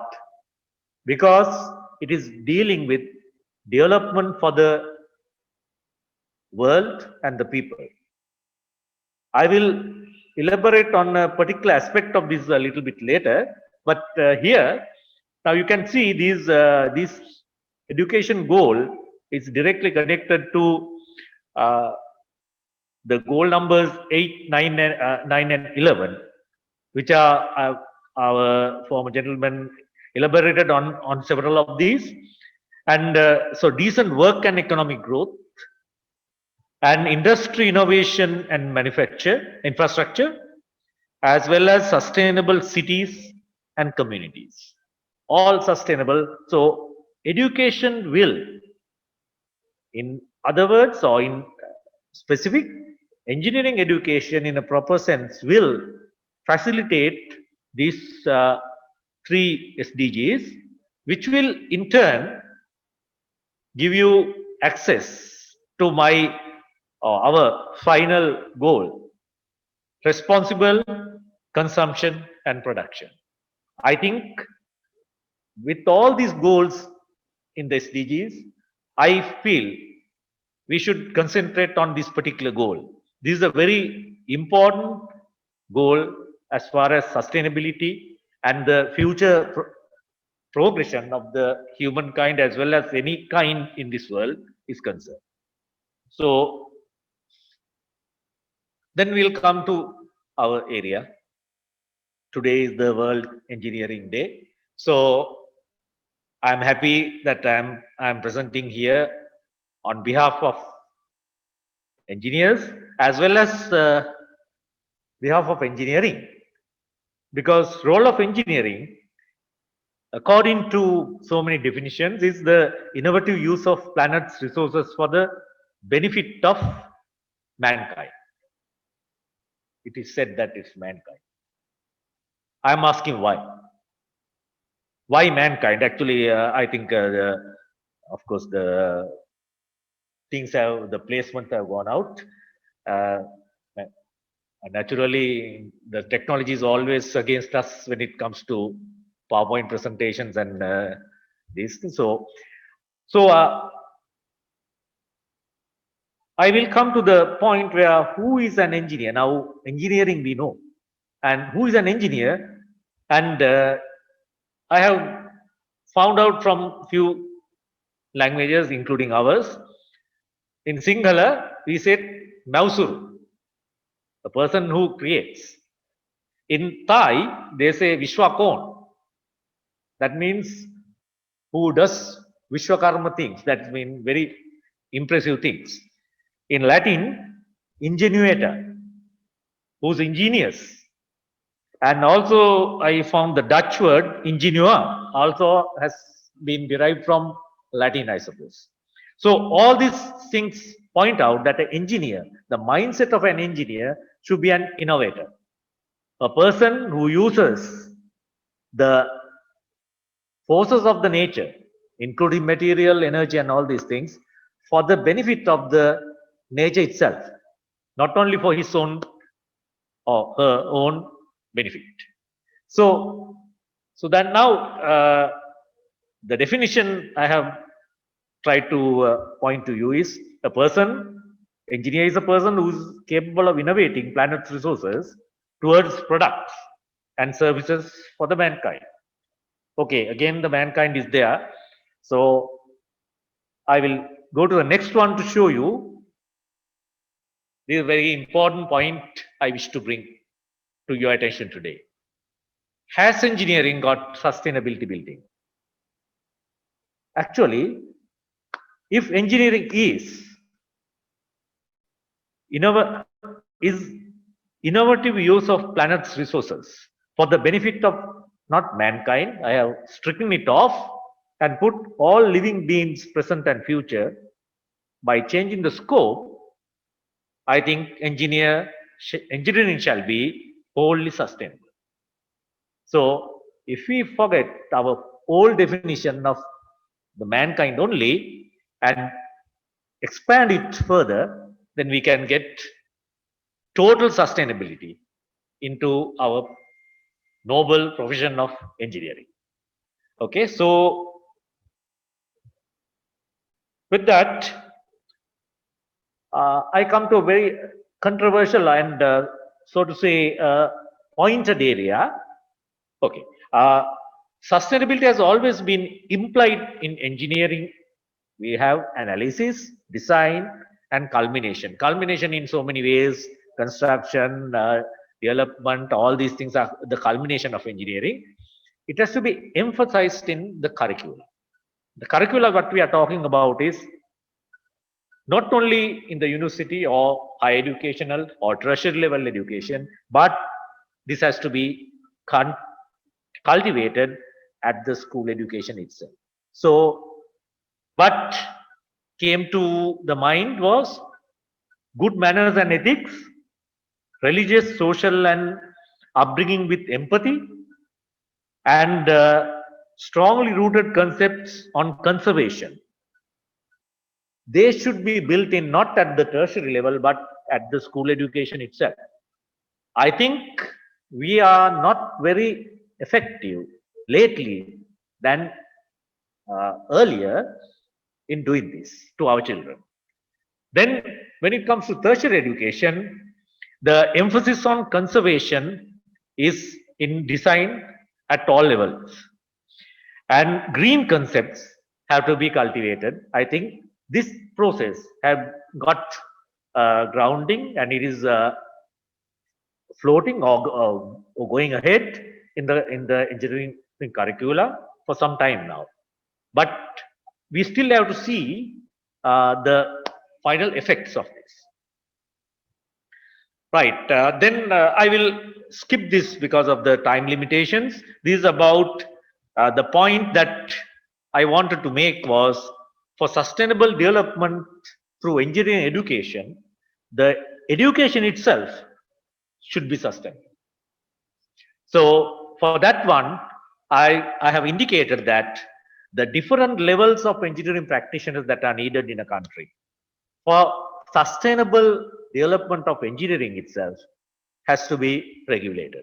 So that's why we need, we have global understandings on the competence levels needed and what the national economy can contribute to the engineering education and the outcomes of it. And the national industry development drive should always have total usage of these engineering products, that's engineering practitioners, because they should not be underutilized. So that is the point I think, for sustainability that we need to achieve. So with that, I think I will skip this slide also. And thank you very much, ladies and gentlemen, for the opportunity given to me. So thank you.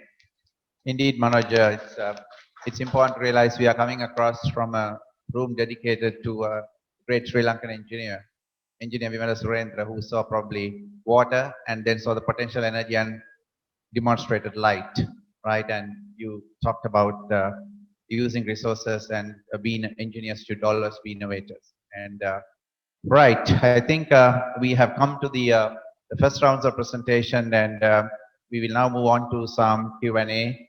I know the time is little against us, but we should take on some of the questions, and we have some questions from the audience as well. I will first start with Vasanka. And I remember some time back, you headed the organization, which is really was called, okay, at one point, your organization was to be kilowatts and organization was to do megawatts, right? But today in Sri Lankan engineering, and we see that megawatts in the domain of renewable energy is quite common. The rooftops are generating megawatts, right? And we have wind power coming 100+ megawatts. So what have been the challenges and some lessons? I would like the answers to be kept brief, but make it interesting. And from two audience questions in a similarly very quickly, how serious is Sri Lanka with the target of 80% RE by 2030? And that also can be taken up. That's what we are asking. Yeah, of course, as I said in my presentation, so that we have to maximize the use of renewable energy. So when we look at the maximizing, all what we are talking about is when you look at the renewable energy, we have major hydro, those are the firm energy. And the other part is wind and solar, we all should accept that they are variable renewable energy. So that when you have the variable renewable energy, one of the major challenge is this variability. So that because we have to have, normally people like to be in the comfort zone. So we are, if you have more variable and the large amount of more variable resources, then instability can occur. So that is one of the greater challenge for this increase in the share, and that's why always the people are working on more and more research and how we can manage this variability. How we can manage this variability, and if we can manage this variability, then we can increase the share of renewable energy. So of course, the share of variable renewable energy. Of course, if you have the firm energy, firm renewable energy, there is no doubt, because when you look at the way back in the 80s and 90s, we were 100% renewable. So our energy sector was, power sector was 100% renewable. But with the increase of the demand, then we move into the variable renewable energy as well.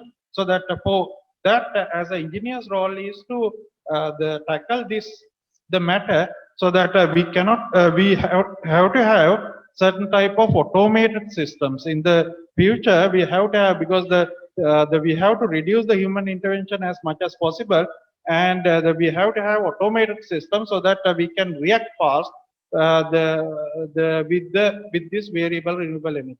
So by that way, that is the way we can move ahead, so that the way we can increase the share of renewable energy in the future. Thank you. Let's see, we can come back to you on this. I'll move into Deepthi. We have Sri Lanka has a very proud history with respect to hydraulics, with lot many heritage structures and valuing water as a resource.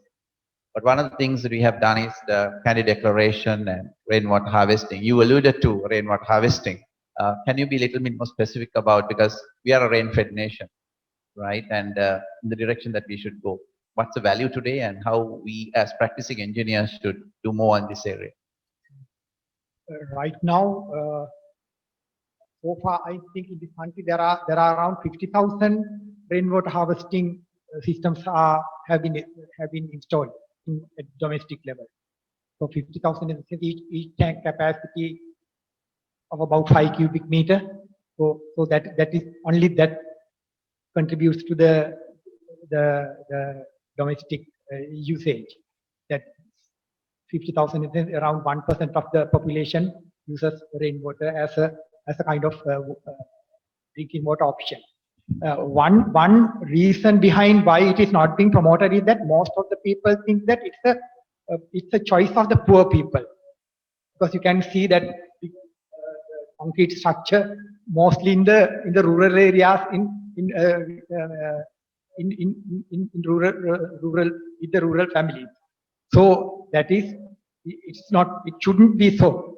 So but anyway, about 10 years back, together with UDA, Water Supply Ministry, proposed some changes in the UDA Act, where it will be mandate.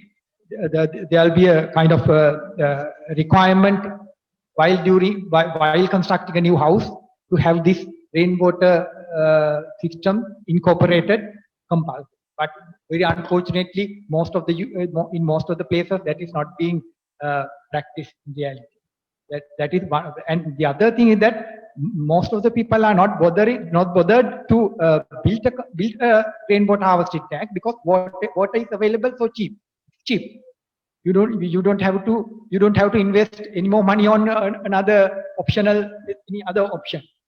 So those are the things which contribute in a negative way in promoting the rainwater harvesting. But that's a good option. We need to continue promoting that for future applications. So we wash our vehicles with treated water, and because it's right. Quickly on to the infrastructure, Rangika. The question is how we can turn the construction into a sustainable construction. You indicated how to go and look at the past and said yes. And today we see an infrastructure project where there is a conflict between a highway and a rail plant. And interestingly, I suppose it was identified by an engineer, right? Professor Ratnayaka may remember the student on this Rhodia Silenica plant, right? So its engineers are sensitive to nature. And that's one of the things we should be. I mean, there may be a situation, some others may think, okay, what we all do in engineering is against nature, or we are not really supporting sustainability. A lot of things have been done. But you said to use the reset button in some way. So how do you truly go this sustainable construction? Well, I think in very simple way, I think we need to change the attitudes of people, and we should change the masses, the way the people think. I mean, other than that, how much we talk about the sustainability, how much we try to be sustainable, will not be able to achieve, because the people believe something else. So we have to change the mindset of the people. I think the engineer's responsibility, more than going and doing construction, and more than doing designs and coming up with innovative ideas. I think they have a role to play in the society, to go and talk to the masses and try to change the mindset of people. And I think you're referring to one dose I stated there, go back to the human mood from the auto mood. Yes, I mean, that particular thing should be established in the community. It's not that easy, but if the engineering community, as Professor Parlevata clearly stated, I mean, the engineer's definition is always be innovative. It's not about the designs they do, it's not about the analysis they do, but if they can be innovative in communication and transferring the information to the masses, I think we'll be able to do this very, very easily.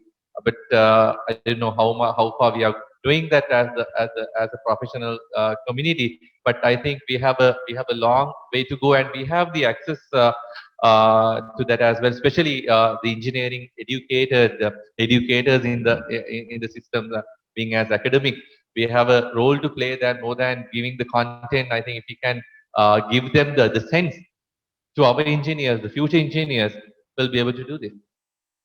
Okay, it's interesting. This particular engineer is now doing a PhD in taxonomy, but there's at University of Peradeniya, there's a comment from a listener says that in the EIS we should take SDG goals as for the approvals. I mean, that's where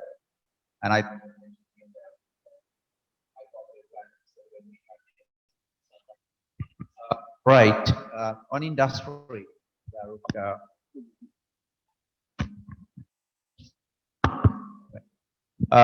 quickly, you had a tremendous amount of work done in the area, and it looks like you are ahead of it, right? It will be interesting to know how some of these innovation. I mean, we tell that okay, it's not innovations per se that we need, but eco-innovation. So it's much more sustainability driven, not just an innovation.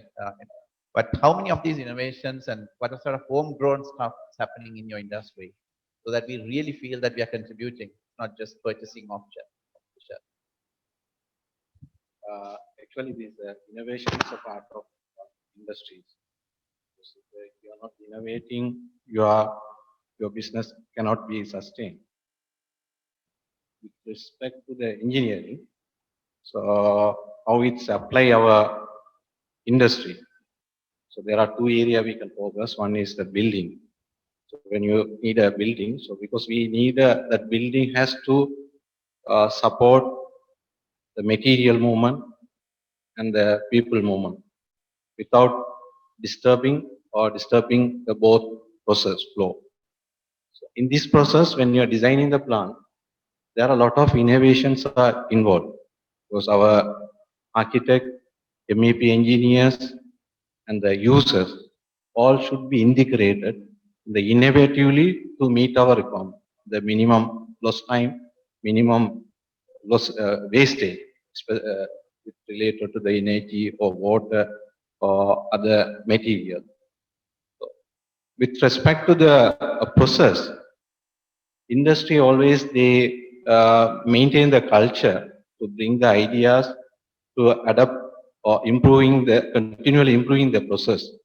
Take brandings, we have programs annually, so that's we call as a HETA the programs. So bringing the ideas from our, especially the technician or engineers, and presenting the ideas in the practically. We are facilitating them to, funding them to develop the ideas. That is one of the way.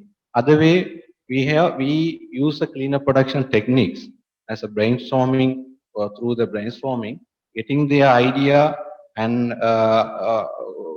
evaluating that effectiveness of that idea. So a lot of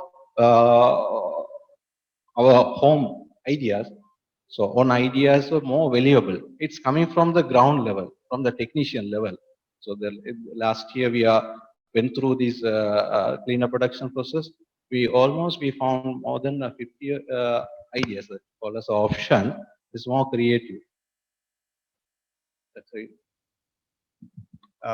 Just a comment on, like Deepthi mentioned, that we use water and then try to spend enormous amount of money on trying to clean, right? We don't have this practice of injection, deep ground injection of the wastewaters and after treatment. Maybe a technology to look at, because you mentioned as an enormous water consuming industry, but we like treat and dispose, and that's something we are looking at. Anyway, that may be part of the education. We try to develop new ways of looking at things. But Manoj, one question is, you had a very powerful statement on that we don't have to speak about bringing sustainability to education as an engineering education. It should have been there, and it is part of. But probably we are now we are kind of disconnected. At least in Gorangika, it was like apparent. Can you give some specific examples of what we are doing today to get this right, or to showcase that we are really heading in the right direction? Okay, I think I was thinking about it, though some things are very vague, but there are very few specific things when we come to our own construction industry.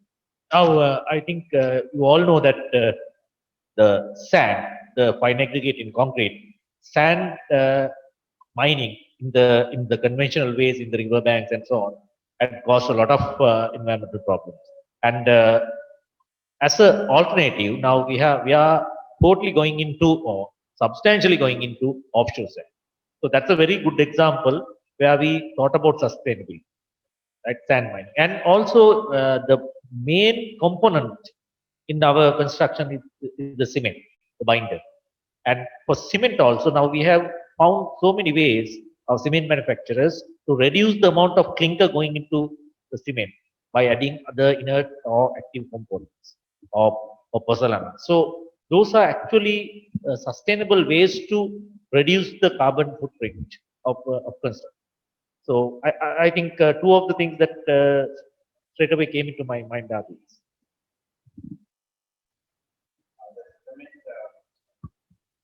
From the audience that to draw this attention to the discussion of what's currently happening, to funding agencies like World Bank, ADB, and UNESCO and other to support upgrading of rural schools with bicycle lane networks. It's also infrastructure kind of thing, but to get the schools going again. I mean, we know that out of 11,000 schools, we just have 1,000 science, right? So we don't get students to engineering, right? That STEM stream is drying.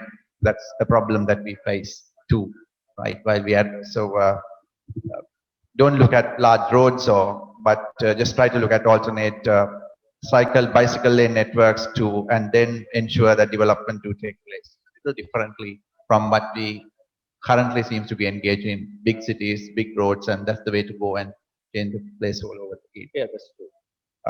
Right. Now, do I have the option of taking a little time because we can do another round? It's okay. Right, because we feel that I can take some of these the questions too in parallel. Okay, we will head back to Sanka. The question of what we had was now some countries have shown, like in Germany and even in COVID times, England, they have come out of some of these non-renewables.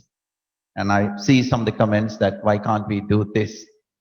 How can our engineers come together and demonstrate that we are going to the grid with, okay, we have a clear target for complete renewables or use of getting rid of the non-renewables? I think the world is moving towards renewable energy. That's no doubt about that.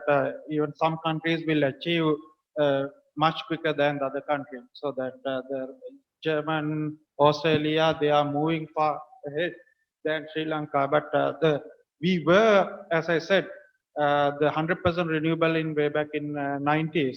But now the situation is different. So that probably the Sri Lanka will move ahead. We have an ambitious target of 80% or 70% renewable energy share by 2030, that type of target. But one of the main barrier, as I said, because now available renewable energy in Sri Lanka is a variable renewable energy. So that we have to have a firm energy as well as, so the probably by increasing our the firm energy storage option and those type of things will support the share of the renewable energy in the future. So that probably, because anyway we are planning to go ahead with the carbon neutral energy sector, so that in the carbon neutral energy sector, how much share the renewable energy plays will decide in the future. But because we have to go with the other world, and probably the renewable energy will be the future. So that if we can remove that barrier, so the main barrier of this uncertainty, then we can get more and more renewable energy. Quick question to answer from the audience. There are apparently about 10,000 metric tons per day use of biomass, an industrial biomass use. But the point is, industry find it's quite competitive and financially beneficial. But what the question raises is that most of these worldwide supplies come from forest clearings and so on, and may actually at the end of the day have a much more negative effect. But they are labeled as green companies. How can we correct this situation, but really have biomass giving us? Of course, the one of the advantage in the biomass is because it's a firm energy. So that's why even we are promoting biomass, but it's mainly from two sectors. One is the agro residuals, other one is the grown biomass. So that if we can utilize them, so and now as the the garment apparel sector, the resource person said, because now there is a certain the biomass energy, the standardization is there, so that all the biomass that are used in the industry are standardized. They have to comply with those standards. So if we can go ahead with that type of standards and the strict the guidelines, then we can maximize the use of biomass rather than going with this agro or deforestation like that. But of course, in the future, there is a strict, the very good plan to get more and more biomass into our sector by these agro residuals as well as the grown biomass. That is the way forward, I think. Deepthi, quickly, I have two questions just to take on. One is when you look at the SDG scorecard, really water sector seems to be doing fine, or rather going the right direction. But in sanitation, it appears not to be, and it's especially with wastewater. So it seems to be an area that we need to work on. Though you mentioned about that we set our standards high, that we don't lower levels of sanitation and say we are done our part. Can you comment what sort of area that we can need to work on this to improve our SDG performance, specifically in the wastewater and the wastewater recovery and sanitation area? Especially, we need to pay our attention on the urban areas. Urban areas, in the sense, as I said, the pipe-borne sewerage in urban area is we serve only a small segment of the population. So we need to expand on that side, as well as that. On the other hand, that in the rural sector, though we encourage them to have their own facilities, individual facilities, we need to pay attention on what is going to happen after that the sludge. From time to time, they need to clean up their septic tank or the pit, and what is going to happen to that sludge if we don't treat the sludge in a proper way? That will get into the environment once again as a raw pollutant. That sort of thing we need to pay special attention. Again to you, just to close, if you can identify one area that you wish the practicing engineers of today would contribute more in time to support Sri Lanka's move towards sustainable development, what would your advice be? Yeah. In the water sector. In the water sector, what I feel is that at no cost, engineers can start very good dialogue, especially when there's a water sharing issues when there's a water sharing issues or other water sustainable issues. Mostly the engineers are working in isolation without coordinating much among the institution. So we need to have that kind of broader dialogue within the institution, especially led by engineers, because if you don't do that, there will be a room provided for the other interested parties to come in and not preventing the best solution to come out. That's have partnerships, SDG 17. Right. So we probably operate in silos. When it comes, Rangika, on infrastructure, right, there are significant number of questions, but I mean, you showed the heritage structures, even the burial grounds, which stood the test of time, 2,700 years. They have understood clay and all even Sakapurua, which I mentioned. Now, taking those lessons, it may connect to education as well. Taking those lessons in, we can be very proud of the ancestors and we can highlight them in picture postcard. But the point is, how can we extract those things and putting into practice, and maybe the building codes and so on, and to get this construction into, again, back to the question of sustainable construction. Can you set up a few concrete steps for the practicing engineers to take? Yeah, I mean, it's a good question. Well, I mean, again, I'm going back to my presentation. Many of people, they will think that I'm always, highlighting the history. But there's something we have to learn from the history. I mean, again, I'm going back to the engineering education, because uh, how they approach the issues in the society. So I'm not really referring them to go back and do the same sort of construction and live in the same way, but in the modern era, if you can understand the real issues in the society and address them in real engineering way, we'll be able to do this. Just a small example about the construction material. You take the wattle and herb construction. I'm very sure when I say wattle and herb, the people who are in this modern and this post culture, they will never accept. So the engineers, they have a role to play. So all these sustainable construction and the sustainable materials, we have to put it in a modernized way. You icing the cake and deliver in a way the people can accept it. So the community acceptance is much more vital than we develop something. I think that is something we should highlight, especially as engineers, is we have to do something. And I mean, we are doing. We are not. I'm not going to say that we are not doing. But the level of acceptance by the masses is not that good. So I think we should think about the community acceptance. So with that, we will be able to fine tune many of the aspects we are talking today. Do you think university building can make into that and run to the 10? Yeah, it's possible, but only thing is I'm always reiterating the same point.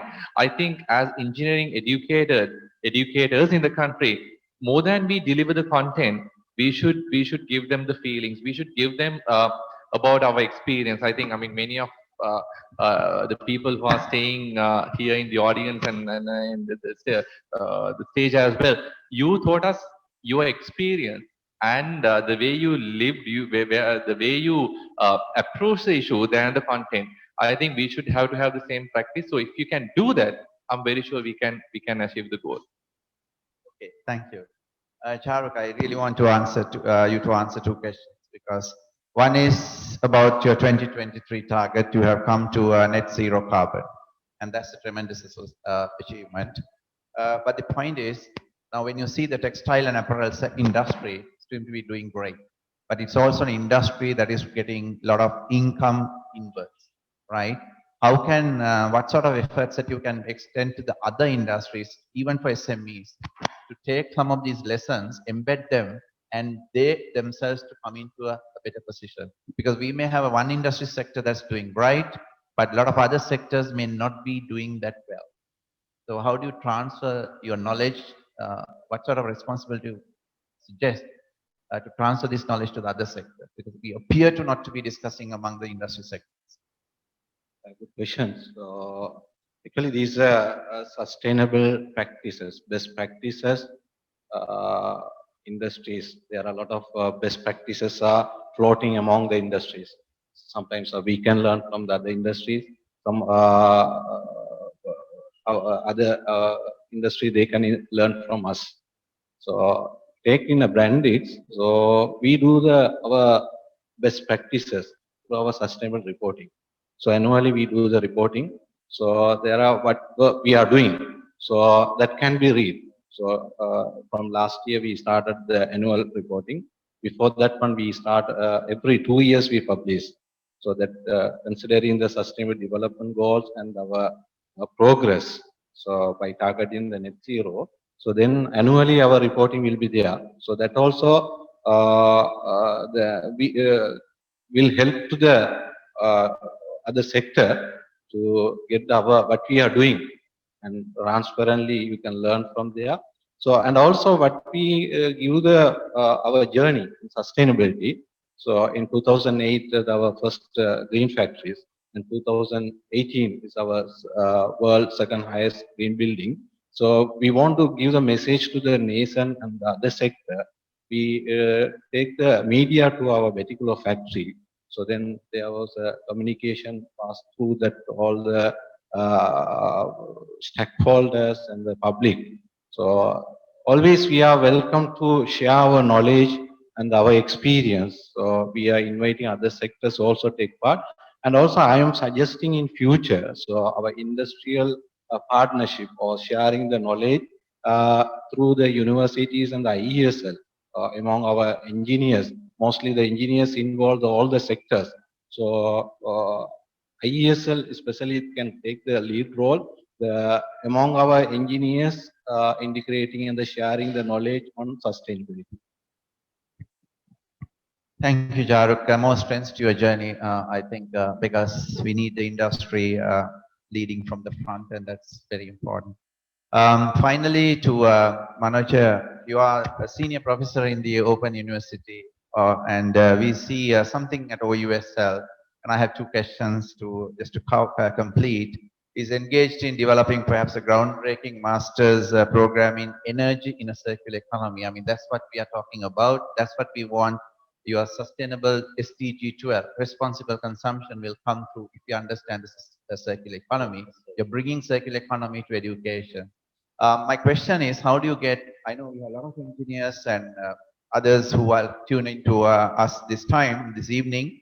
How do you get the CPD courses, etc., like Iesl CPD and IEPSL, that these can be combined, because this seems to be a need of the hour, right? How they should also be getting to the act fast with knowing what's the best practices to follow quick. Yeah, okay. I think our program, the master's program, we already have a master's program with a 1-year master's program, which is it's a joint venture. It's not only a local one. And what is the groundbreaking, the circular economy one, is actually in the pipeline. It's going to come, and there'll be a collaboration between other countries also. So the experience of other countries under different conditions are also coming into our students who are participating there, and that those students will be the resource person in CPD activities for the future. Like if you get into updating the engineers on this aspect, I think the initial impetus will be created through such experiences by postgraduate study, and then I think it can be disseminated more effectively or very effectively into the CPD programs. These are how we view the situation. Just finally, if I had to ask you one wish that you have to elevate our engineering education so that the group who are coming out has a sustainability mindset from day one, yeah, what action would you be taking or recommending? Okay, my wish is actually, if there's only one wish I can think of, is to get students with aptitude into engineering. Not only the knowledge of mathematics or science, not only the desire to go high in the society or become more earning people, but with aptitude of engineering in mind. If we can get students of that nature into engineering, I think that is my wish. Now, for the tertiary education, to make them engineers, we need people with aptitude as well as capability, of course, but aptitude is there. So that is my vision. Can we have engineers championing natural resource management, like engineer Himesh is doing with that tree? I mean, being sensitive very much to the natural resources and then championing and innovating across that. Yes, that is what is lacking, because they should be very sensitive to the aptitude. Also means that you are sensitive to the environment, you are sensitive to the requirement, and of course you should have built in your system the concept of conservation. That is a very important thing if you want to be an engineer. You cannot be a proper engineer, my understanding, if you are not conservative sensitive. Right. That's a kind of final thought, but a very important and what we brought in. It's slightly unfair that we cannot do justice to some of the questions that are coming in. There seems to be interesting ones as well as perhaps sometimes misunderstood. As I can see some about, okay, the solar panels and the toxicity. These things do have engineering solutions, and there then the recycling about the rooftop solar to making into ground level, and then why we have then we are cutting down taking away the green cover and putting massive structures. These are the questions. And then how do you make all buildings must be green buildings in infrastructure? And then the industries that we give this excuse of variability of solar and wind power, but other countries have solved them through storage. So what about how about we do storage? I mean, like, this is good solid engineering to do on energy storage. There seems to be quite a lot of scenarios being raised, but time's coming to a limited. Hopefully, sometimes the discussion should continue, and again, maybe interesting, but most of Sri Lankans are very grave concerned about the impact of environmental eventually. I mean, there seems to be this environmental sensitivity, but maybe sometimes differently we are reacting. So I'm afraid I can't take on all this, but maybe the recordings, there may be a way of getting some answers across, or maybe getting some of these ideas into a future program. Some questions definitely needs to be answered. They have taken trouble to write some lengthy. So with that, I thank everybody, and on behalf of all the panelists, and for the active participation, and the audience here and who connected virtually. So thank you very much. And we stop for the panel discussion on engineering for the industry's views on getting to the sustainable development. So thank you. Over to you. So, well, gentlemen, thank you very much for this insights, and also enlightening us on the different facets of the sustainable development. I'm pretty sure that these viewers and also listeners would have, got quite a lot of information, wealth of information from your panel discussions. To be, frank, this is the beginning, and we hope to, continue similar panels of discussions even in future, so that the readership, maybe even the audience, engineers, non-engineers, would be able to, gather a lot of knowledge on a very timely topic. Thank you very much once again. We, being the organizers, fail in our duty unless we pay our gratitude to all of you. Thank you for once again, coming here and then, delivering wonderful lectures to enlighten us on different aspects of sustainable development. Now, for this, to pay you gratitude, so I would like to, invite all three presidents, the engineer Kpiu Dharmapala, the engineer Professor Mrs. Niranjani Ratnayaka, and engineer Dr. Iresha Athanayaka to come on stage, please.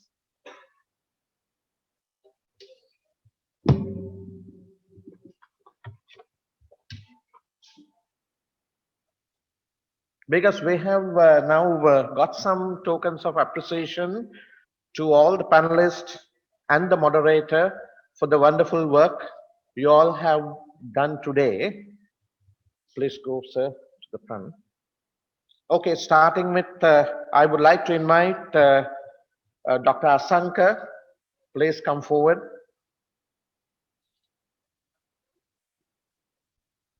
Could you please put your hands together for the wonderful work done by Dr. Asanka. Followed by Ms. Sudipti.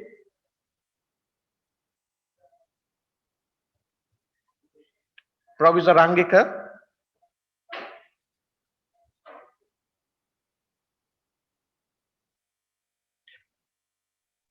Mr. Jaruk. Professor Manoj.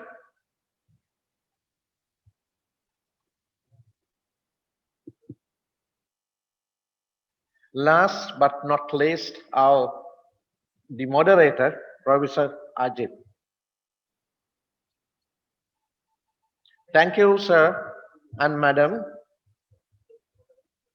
Thank you very much. Ladies and gentlemen, every successful event comes to an end. It is our duty to thank all of those who have helped us to make this event a success. May I now call upon the President of Section C, Engineer Dr. Iresha Athanayaka, to come on stage to deliver the vote of thanks officially.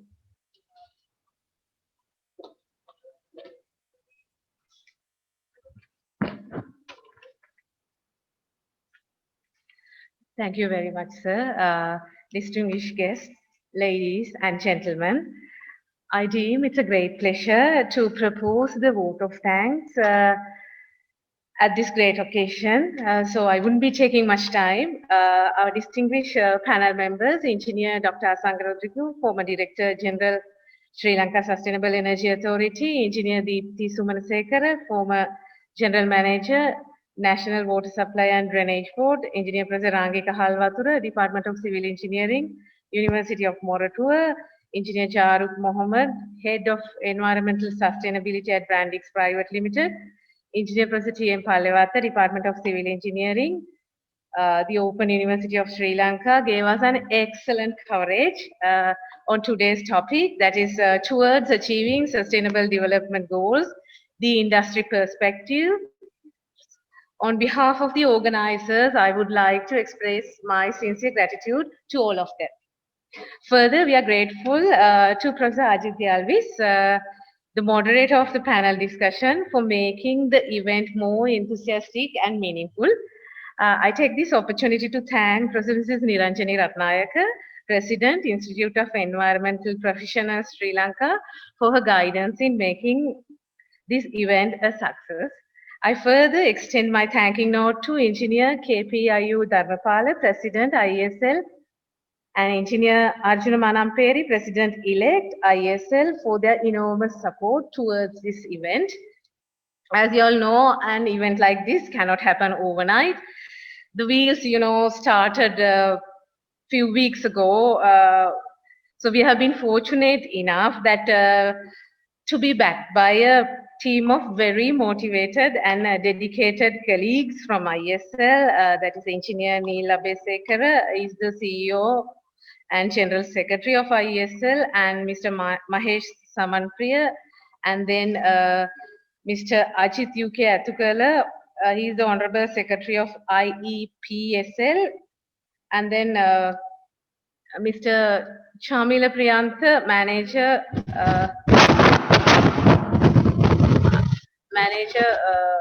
IT Iesl, and Mr. Chamara Umesh, IT Assistant IT Division of Iesl, and Mr. Asanka Chamara, Maintenance Team. If I missed any of the names, please pardon me. So I think I tried my best to iterate all of your name.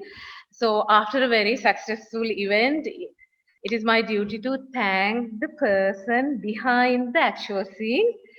The main organizer, I call him the main organizer, Professor Mahesh Javira, Department of Civil Engineering, University of Moratuwa. Thank you very much, sir, for all your dedication in organizing this event, and especially bringing the Section C into this class.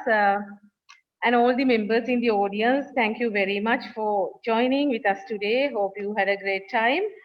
And then, since the panelists were talking about this circular economy masters and all sort of things, so we had a discussion about this developing circular economy masters, and there are 4 assessing levels in the Bloom's taxonomy.